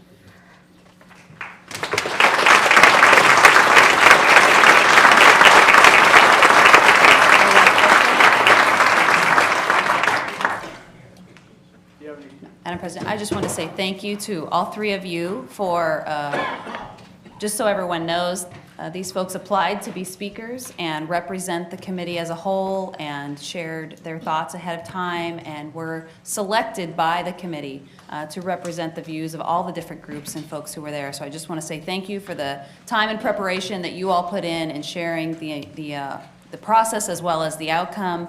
It's really appreciated. And also to the entire committee, it was very chilly and we learned to bring our coats, didn't we? And we really did spend a lot of time together. You learned about tax rates, you learned about facility assessments, you learned about a lot of things that many people will never explore, and you did it with great enthusiasm, and you really committed yourselves to the process to figure out what should go into this bond and move our community forward. So thank you for your hard work, your dedication, for being here again tonight. It's really appreciated. When you look back on all that time, it was a significant commitment, and we all do appreciate that. So thanks to everybody for that. Thank you, Dr. Fagan. We do want to see if board members have questions. Yes. Beginning with Mr. Lopez. Yeah, first of all, again, I want to thank everybody for all the hard work that you put in on this. And I was involved, I think it was in 2004, before I was elected to the board on the bond, so I know how much work is put into it. My question is school replacement. As a board, as a whole, we have not been involved. I haven't even gotten updates on what's been going on. And so I'm going to, I started going through everything this weekend because we got the package on Friday. And I was honestly a bit surprised that the committee did not decide to look at North Belt or Foster replacement. And I'm not criticizing it all. I mean, is there like a pithy answer to why, or is there no consensus? I didn't know why. I think it's just really a matter of they haven't been proposed yet. But as I said in my comments, it's coming. I mean, this is just those schools are going to have to be replaced at some point in the future. I know no, but I mean, that future is not that far in the future, unfortunately. So I really guess that's just a matter of choice of how the administration wanted to present which ones were, because they had to prioritize. Well, Lakeland's in bad shape. That school, without question, is, and Kingwood Middle, I've talked about that one for years, but right. I was just curious. But I mean, that's really it. So it's a question of, well, we could do Foster. I know you would be very happy. But where do we take the $41 million from something else? So I guess that's really, you guys get paid the big bucks. Yes. Tough decisions. No, as a young man said. But there is money. I saw there is money for refurbishments and some other things there. And well, like the priority twos. I mean, yes, you there's really a lot of priority twos. You have 130 to 100 million to really, I don't want to say use the term play with it, but to maybe reapportion, and that might be the way to go. and you hold off on some of those priority two items. Okay, I just didn't know if the committee, Yeah. how the committee No, is it looking at it. wasn't- it I'll wasn't- get those answers from them. Okay, that's, Right. thank you. Well, and also, Scarfo. Ms. Anderson and Mr. Atterbury were there lobbying hard. Every meeting. I don't think Mr. Atterbury had to lobby too hard for Kingwood Middle because that school needs some work. But again, I appreciate it. And that was really my question about those two schools. Did you also consider, versus maybe renovations versus a total new build? Or was that part of the discussion? Or, how do you assess whether it'd be more cost effective to do a renovation versus Got a a... question. And that was it. The cost for replacements is a bit more, but the amount of maintenance to bring things up to speed for Lakeland and Kingwood Middle School, we just felt in the long term, hey, the community's going to be here for a long time. If you don't do it now, you're going to have to do it soon. I did look through Lakeland pretty closely myself when I went through, and it's got all this great cutting edge 1970 whatever technology for its environmental system. Vintage. Yeah. But the other problem you'd have too is it'd be more disruption trying to do that. Because what you're really going to do, and it sounds crazy to think, wow, you're going to replace a building while these kids are going to school. But what you really end up doing, and our friends from PBK can tell you, I mean, they do this stuff's done all the time. You're really flipping the footprint because you're going to start building and the big disruption is going to be, there's going to be a period of time where they're not going to be the play area because that's going to be taken up. But it's such less disruption because you're going to basically have that everything go up, and then once it's done, you're going to knock the other thing. That thing coming down is going to be pretty quick. So I think that was really what drove the idea for, and as Paul said, it's a little more expensive, but you get more bang for your buck, and you're going to have a totally brand new thing and a lot less disruption. So My impression from the committee for both of them is the approving the reconstruction of these two facilities was like early consensus on this one, and it was just an obvious one. Let's move on. And regardless of how you go about this, you're going to have disruption either way. And we just thinking long term, that this is the better way to go. Thank you. Mr. Cunningham? I'm going to go ahead and yield to Mr. Sitton right Mr. quick. Sitton. Yeah, just to dovetail. kind of clear up a couple of questions and with the comments. During the facility study, one of the things that Building and Planning asked PBK to look at is at additions, at renovations, and tear down rebuilds. And there is a formula that's used. And for it to be cost effective to either do a renovation or a tear down versus, or wing additions versus a tear down rebuild. And I too I went to Lakeland. That tells you how old Lakeland is. But North Belt and Foster are not much younger than Lakeland. And so we had the same questions, but eventually, I think Mr. Scarfo said it, our new construction growth, we're almost built out. And when we get through with the last few schools, new schools, then the whole focus of capital campaigns is going to be on tear down rebuilds, renovations, and things of that nature. And I think that's a big part of the facility study. It's a working, breathing document that will be with us from now on. And part of that, a big part of that, is replacement of campuses at that time. So the explanation as we went through the facility study with the architects is that these two campuses, while they probably will be the next on the list, were not in as dire need as the two that made it to this list. Does that make sense? Mm-hmm. Okay. And then I'm going to yield back to Mr. Cunningham, then I have a question after him. All right, thank you, Mr. Sitton. And first, let me give, first say thank you to all the committee members. I was on 3 bond committees, and so I appreciate everything that you've done. Got a couple of questions, but I think we'll probably end up having like a workshop or something to kind of go through this. Is that the plan? Well, so I'll just ask one question. I'm gonna first give you full disclosure. My granddaughter goes to Fall Creek, okay? So I'm there for every grandparent's day. Fall Creek has no needs. That's what I'm looking at on here, on both of the options that are being presented. No needs?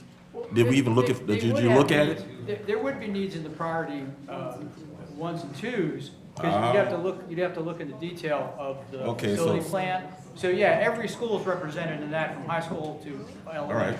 Well, because I'm looking at every elementary school on here that has something And if I look at priority 1, priority 2.1, I mean, does a dash mean something? It means no. Okay, I'm just saying, and so that's what I see. I see no. So maybe we just forgot something. Because I'm just thinking, because if Fall Creek has no needs, you know, then I'm sure I've been there a lot and I saw plenty of needs. So that was the only question I had. I just want to make sure that I'm looking at this right. And that's on both the options. Mr. Sitton? Yeah, so,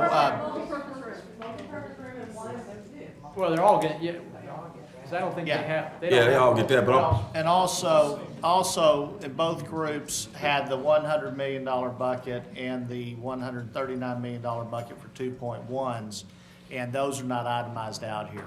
Right, But no, in the they're not. They're But not. in the facility study, those are Right, and itemized that's what I out. said to Mr. Cunningham, right, you can look at the detail, Mr. Cunningham, and you can see those items. Yes, so, It's online. You can look at it tonight, it'll help you go to sleep. Yeah. We have not participated. No, I Yeah, understand, I'm saying, but it's there. Well, and since I'm getting a little feedback in the audience, let me just say, I on purposely did not, I know several that are on the committee, did not call nobody.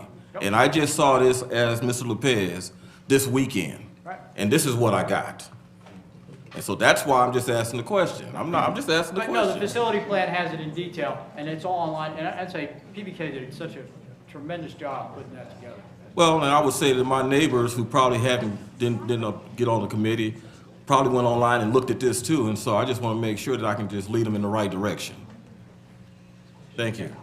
And then I would say also refer to the facility study to understand what those 2.1s are, right, for that. Ms. Dixon? Oh, I'm sorry, I was supposed to go to Mr. Sitton next. That's fine, go ahead, I'll ask it after you, go ahead. Okay. I would like to also thank the committee for all the hard work that they have done. And I thank you, Mr. Campbell, for sharing a little bit more about the natatorium. And I have one question. The 47% of the people who in the room that didn't really want the natatorium, could you explain a little bit of the pushback or what their reluctancy was?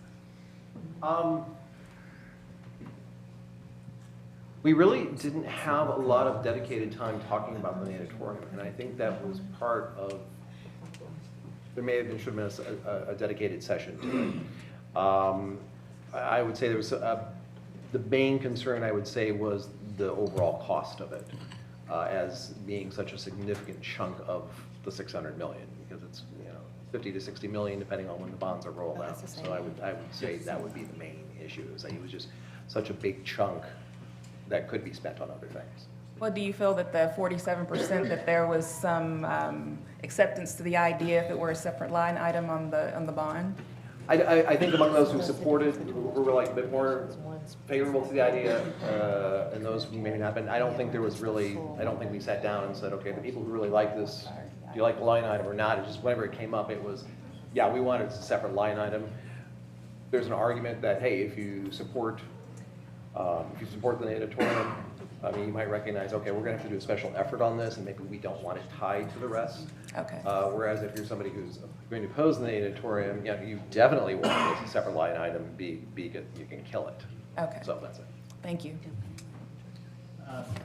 The only question I had about the process itself, and again, thank y'all, I've been through it, and it's a lot of time and effort.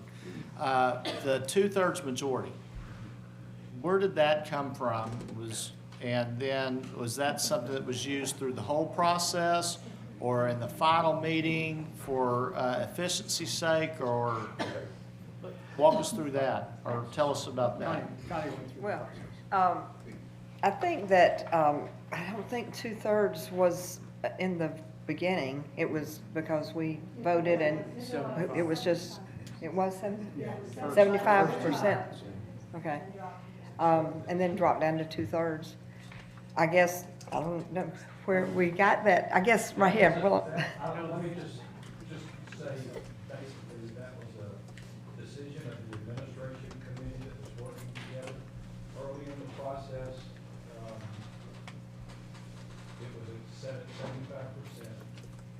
There's nothing magical about those numbers. We could have, frankly, at the end, we could have said everything that's 50% or more gets in. What that does, though, is it includes the way the process works. It leaves very, very little money for priority ones and priority 2.1. So you set a threshold to kind of narrow the process towards the end.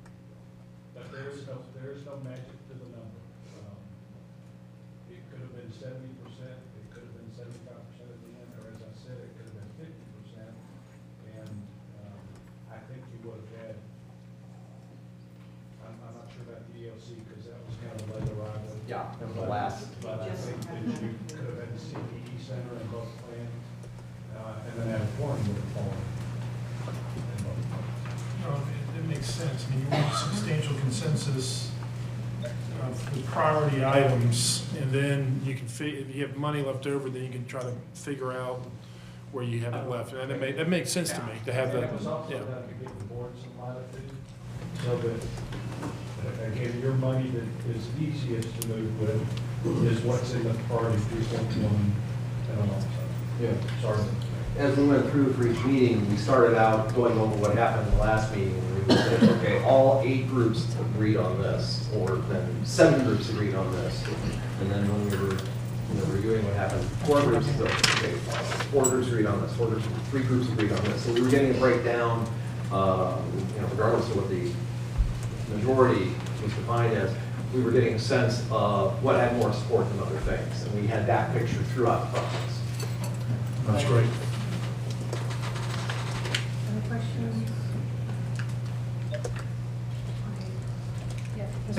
Thanks, everybody. Appreciate your time up here. Some questions as well for me. I know a lot of this is based on PBK's facilities assessment. Were there any ideas that you guys discussed or any suggestions anybody had that came out that wasn't associated with facilities assessment, or is everything that you're giving to us entirely out of that report? I would say it's based on the information in that report. What our committee had recommended on the $40 million for CTE, well, that's not really the facilities study as much as clearly there was no point in going ahead with what was in the facility study for CTE, but we felt strongly that it's a real need, so let's do something different. Let's do something out of the box or out of the book, if you will, for that. So that's one example. I think also, the very first night we were in smaller groups. We been around the table. And we had all of the different line items. And like I said, it was pages. Show you pages here. Things that we looked at. And then we went through them one by one by one and said, okay, let's talk about this one. And that's not a good one. Let's scratch that off. We're going to say no. And then we talk about the next one, and it would go on. That's a good one. Everybody was in favor of that one. Or 75%. That's the way we went through the process.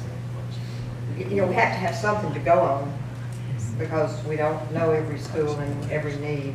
So we had the list of all the information from the administration, but we didn't always agree with what was there, or maybe we agreed about some things more than others. This might address a little bit of Mr. Cunningham's comments. When we were first starting out, I think there was the intention that as we went through the process, we would have an opportunity to actually go through a lot of the priority ones and 2.1s and 2.2s point by point. But I think there was a sense that we're not going to have time to do this. I mean, it was a long time. It was 2 meetings a month for 4 months. And the meetings were full as they were. I don't think we just would not have had time to And I think part of that too, though, is what Mr. Seal said, that we didn't want to handcuff you. There's a lot of things in there. So we're basically saying, well, here's a bucket of money. You folks decide how you want to apportion that. You know better than we would. So that way it gives you latitude to use that money on Fall Creek, for instance.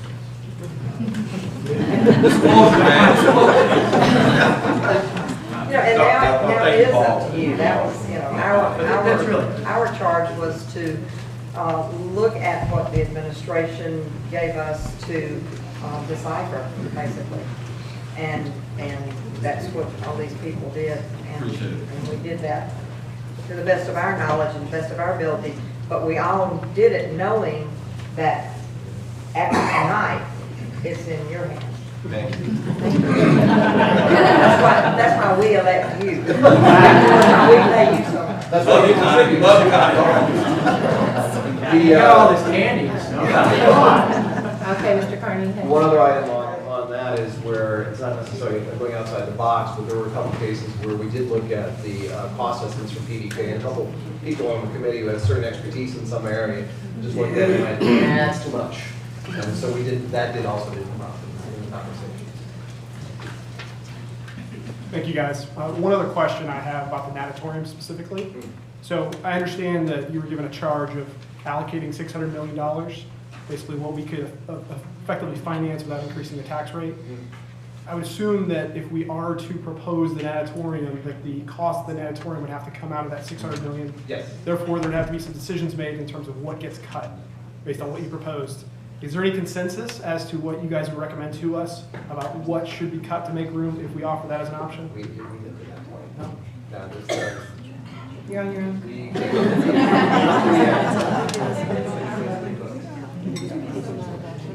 All right, I have one more question, and I'm not sure if this is for you guys or PBK or administration. The column that has the expected year of bid, can you break that down for me? And does that factor into like how you guys made your decisions too? Because we have certain capacities in certain years, right? Thank you. Break it down in plain English. Plain English. You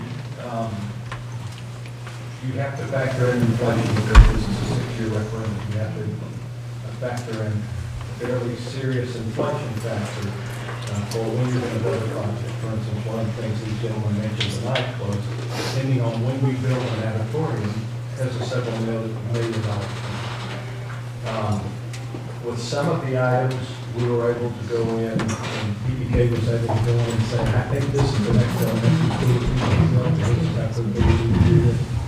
To a large part, a lot of it though was just portioned out. So it might say in there that we expect to bid this in 2021, this in 2019, and it might be that we actually flip-flop those. But that's just to spread the expense out and allocate inflation out over all of the projects so that we've got enough money there for all 600 million of the project. The matrix is really interesting in that we could actually make a decision while the committee's sitting there and say, what if you built this? One of the things we looked at was building the ag barn more quickly. They were concerned about the cost of the ag barn. So all we had to do was go in and change that date, and it changed the cost of the ag facility. Awesome, that answers my question. Anything else? It was very cool. As somebody who loves spreadsheets, that was very cool. No, I'm a spreadsheet nerd, but no. Awesome. Well, thank you all so much for your presentations. You made that a lot clearer, and thank you all for your time and dedication to that. And of course, we all know it'll be on the agenda for discussion and voting at the next board meeting. There was a mention of potential workshop. Do we feel that? Based on my past experience, this is something that needs to be discussed in the largest form possible, to be completely transparent. I think we just pack a lunch and have all the discussion we need to have until whenever the meeting's over in February. And have everyone come here and make sure that everyone knows that this is the board meeting night, this is a regular board meeting, and we're gonna tackle everything we need to tackle. Every board member needs to be prepared to, discuss it, and we put it together. Otherwise, if you have a workshop on some random date, not everyone's going to be able to attend, and I think we need to make sure that, and we also need to allow folks to comment. I mean, this is now being published to the public at large. There might be some folks that weren't necessarily involved in the on the committee that may want to chime in and public comment and mention something there. So that's my vote, is not to have a workshop, it's just to have an extremely long, old school board meeting in February and just tackle it there. Like Mr. Scarfo and I used to have very, very long meetings back in the day, and just have a long one. Appreciate your input. Any other? All right, thank you all very much. Thanks. Thank you.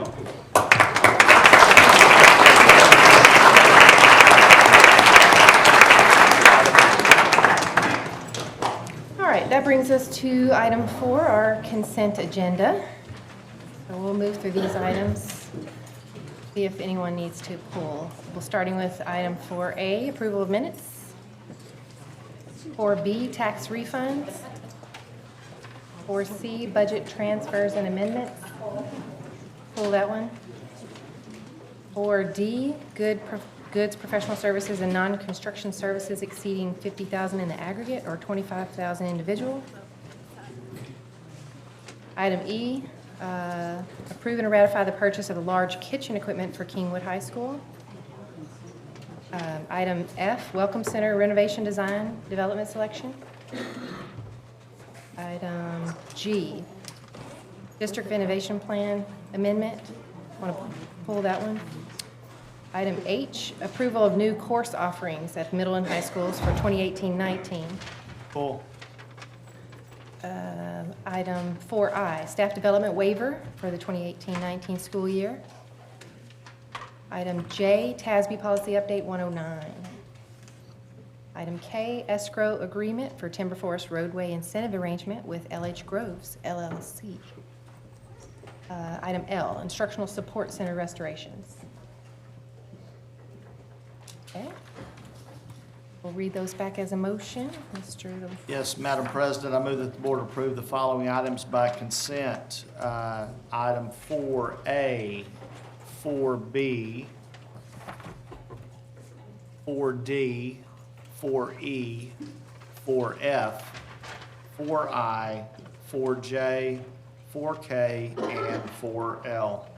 I have a motion. Do I have a second? Second. Those in favor? Unanimous?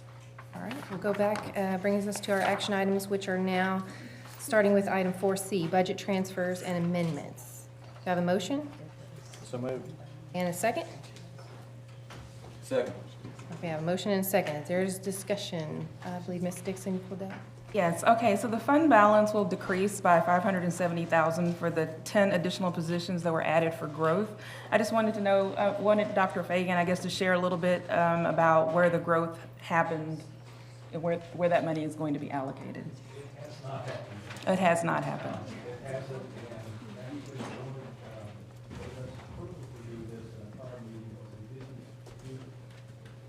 the group will take action, but we didn't bring the budget done.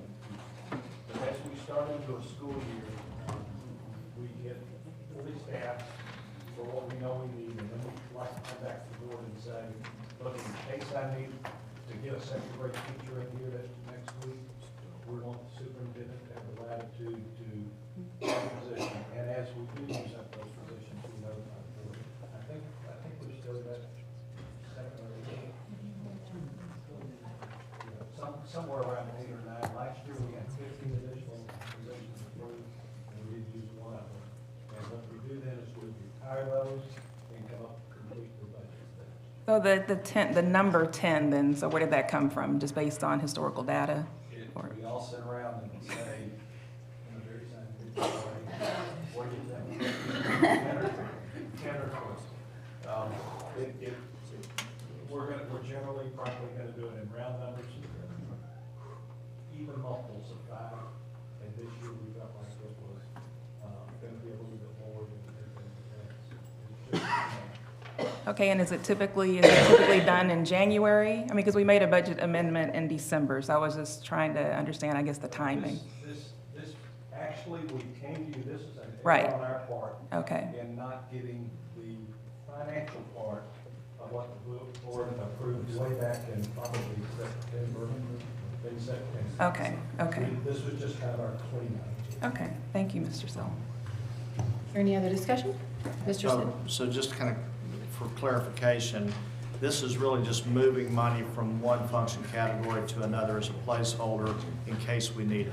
It is actually getting approval, not just from one function, but it is actually getting approval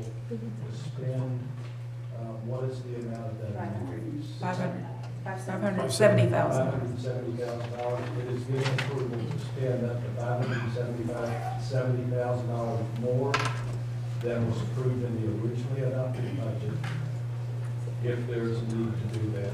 If necessary. Right, yes. And you just don't know until, the reason we do it early in the process, usually do it early in September, is you start really figuring your numbers out after Labor Day. What's that? Okay, thank you. Other discussion? Those in favor? All right, item 4G, our District of Innovation Plan Amendment. So moved. Motion and a second? Second. Second, I have a motion and a second.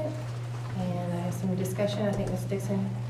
Yes, okay, so currently the state does not allow school to begin prior to the fourth Monday of August.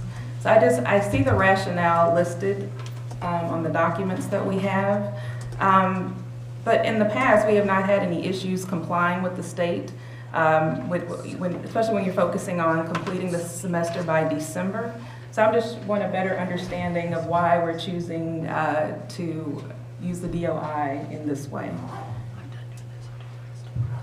I'll start, and then Dr. Brown, if you want to add anything, you've worked more closely with this. But basically, the calendar, all the moving parts of our calendar, including early releases and late starts and all the professional development that's built in, this year when we had to start that fourth Monday, forced us to either go well into June, which is not a popular thing in our community. People don't want to go well into June. They want to be done by that Memorial Day-ish area.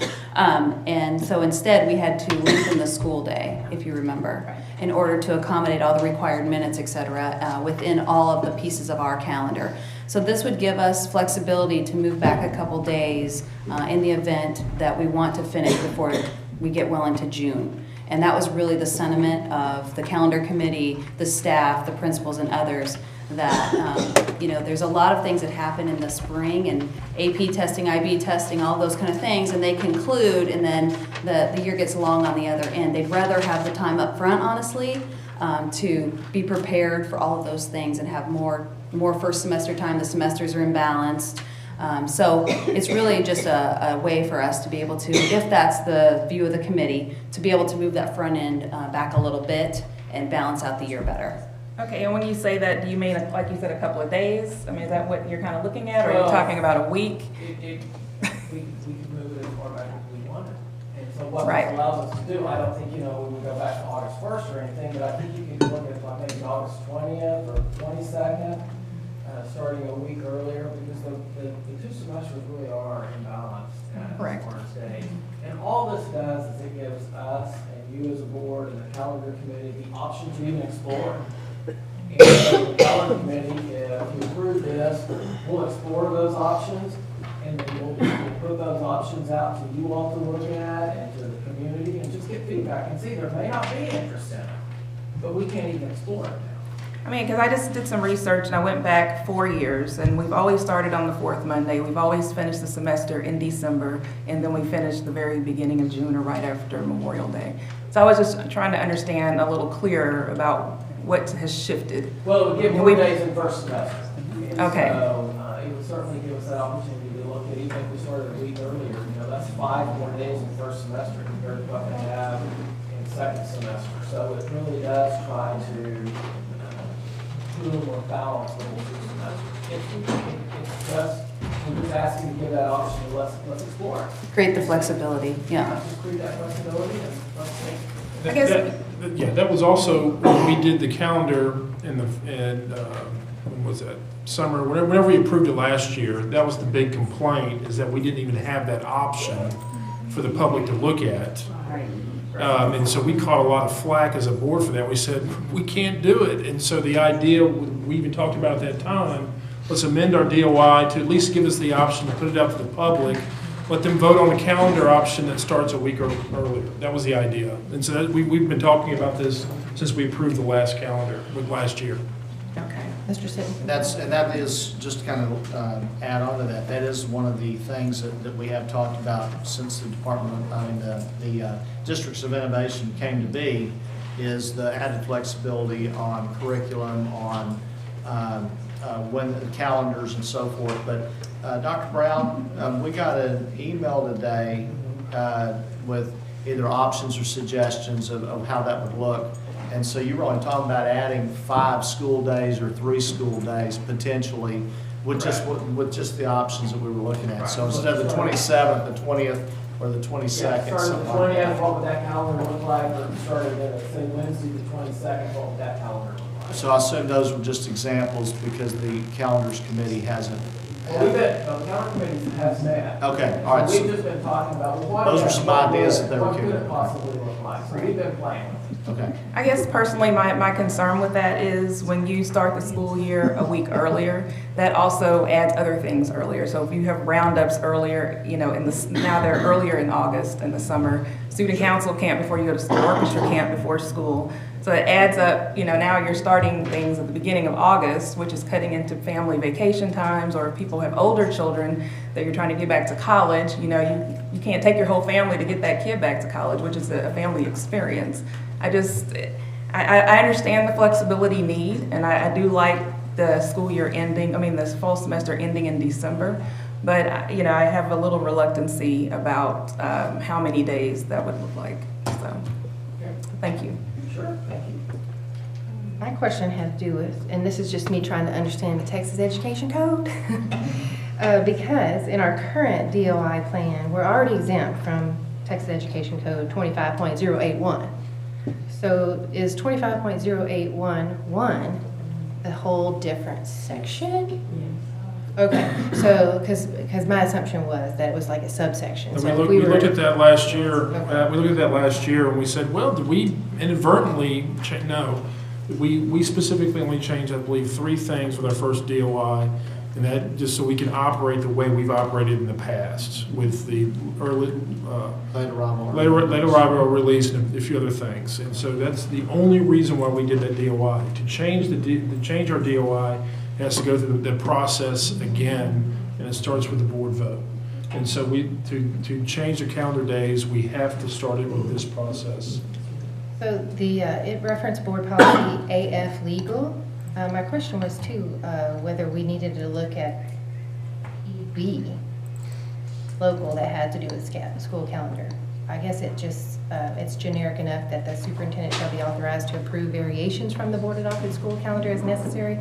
But when you look at the legal version, and then we have the DOI, maybe that's the AF one. I just want to make sure that it's clear in policy that that's why we're diverting from what's recommended in the legal version, where it says that we cannot begin instruction before the 4th Monday in August. So maybe we just need to look at those policies and make sure we don't need to make an edit there. But Yeah, that's state law that to vary from state law on the 4th Monday or whatever it is in August, you have to have the DOI to allow us, to give us flexibility on that. Now, I do want to thank the DOI committee and the district decision-making committees, but I do hope that the discussion was more extensive than just simply the calendar exemption. I really feel strongly that we can't complain about the need for more local control when we're not taking advantage of the available regulatory exemptions that are available to us. So I think we have more work to do there, but I'll continue to be patient. And with that, are there any other comments? All right, we have a motion and a second. All of those in favor? And opposed? All right. Next item is item H, the approval of new course offerings at the middle and high school for next school year. Do you have a motion? So moved. Second. And is there any discussion? Yeah, my only I pulled this for one main reason. I'm all for expanding course offerings, and similar to what we talked about with the bond committee, adding money to CTE programs, but what does that look like and so forth? Well, when I look at these new offerings, most of it is CTE with a couple math. I'm curious as to how we came to these specific courses. Did we get the business community input? I know that Dr. Morris has a group that he meets with regularly. Did it come through there? How did we get to these targeted course offerings? So yeah, where's Lisa and Marley, I think? If you guys want to address this. If you'd come up here. Fantastic. Well, good evening. Excellent questions, and I'm glad you asked that. Well, we had several folks that stepped out that were on the committee with us, and we actually do have a district-wide advisory committee. Jenna Armstrong has been on that, and several other folks, and so I serve with the Lone Star College Advisory Board for Process Tech, so that's kind of where that originated too. But we do not make decisions like this in isolation. We consult our businesses and, of course, our teachers serve on those committees as well. So I can answer your question specifically about Process Tech if you would like, and how that came about, if you would like. Well, do that as an example. Yes, Process Tech is, as you know, Lone Star College is in very close. They actually finished they're substantially completed with the campus across the street from Summer Creek High School, literally across the street.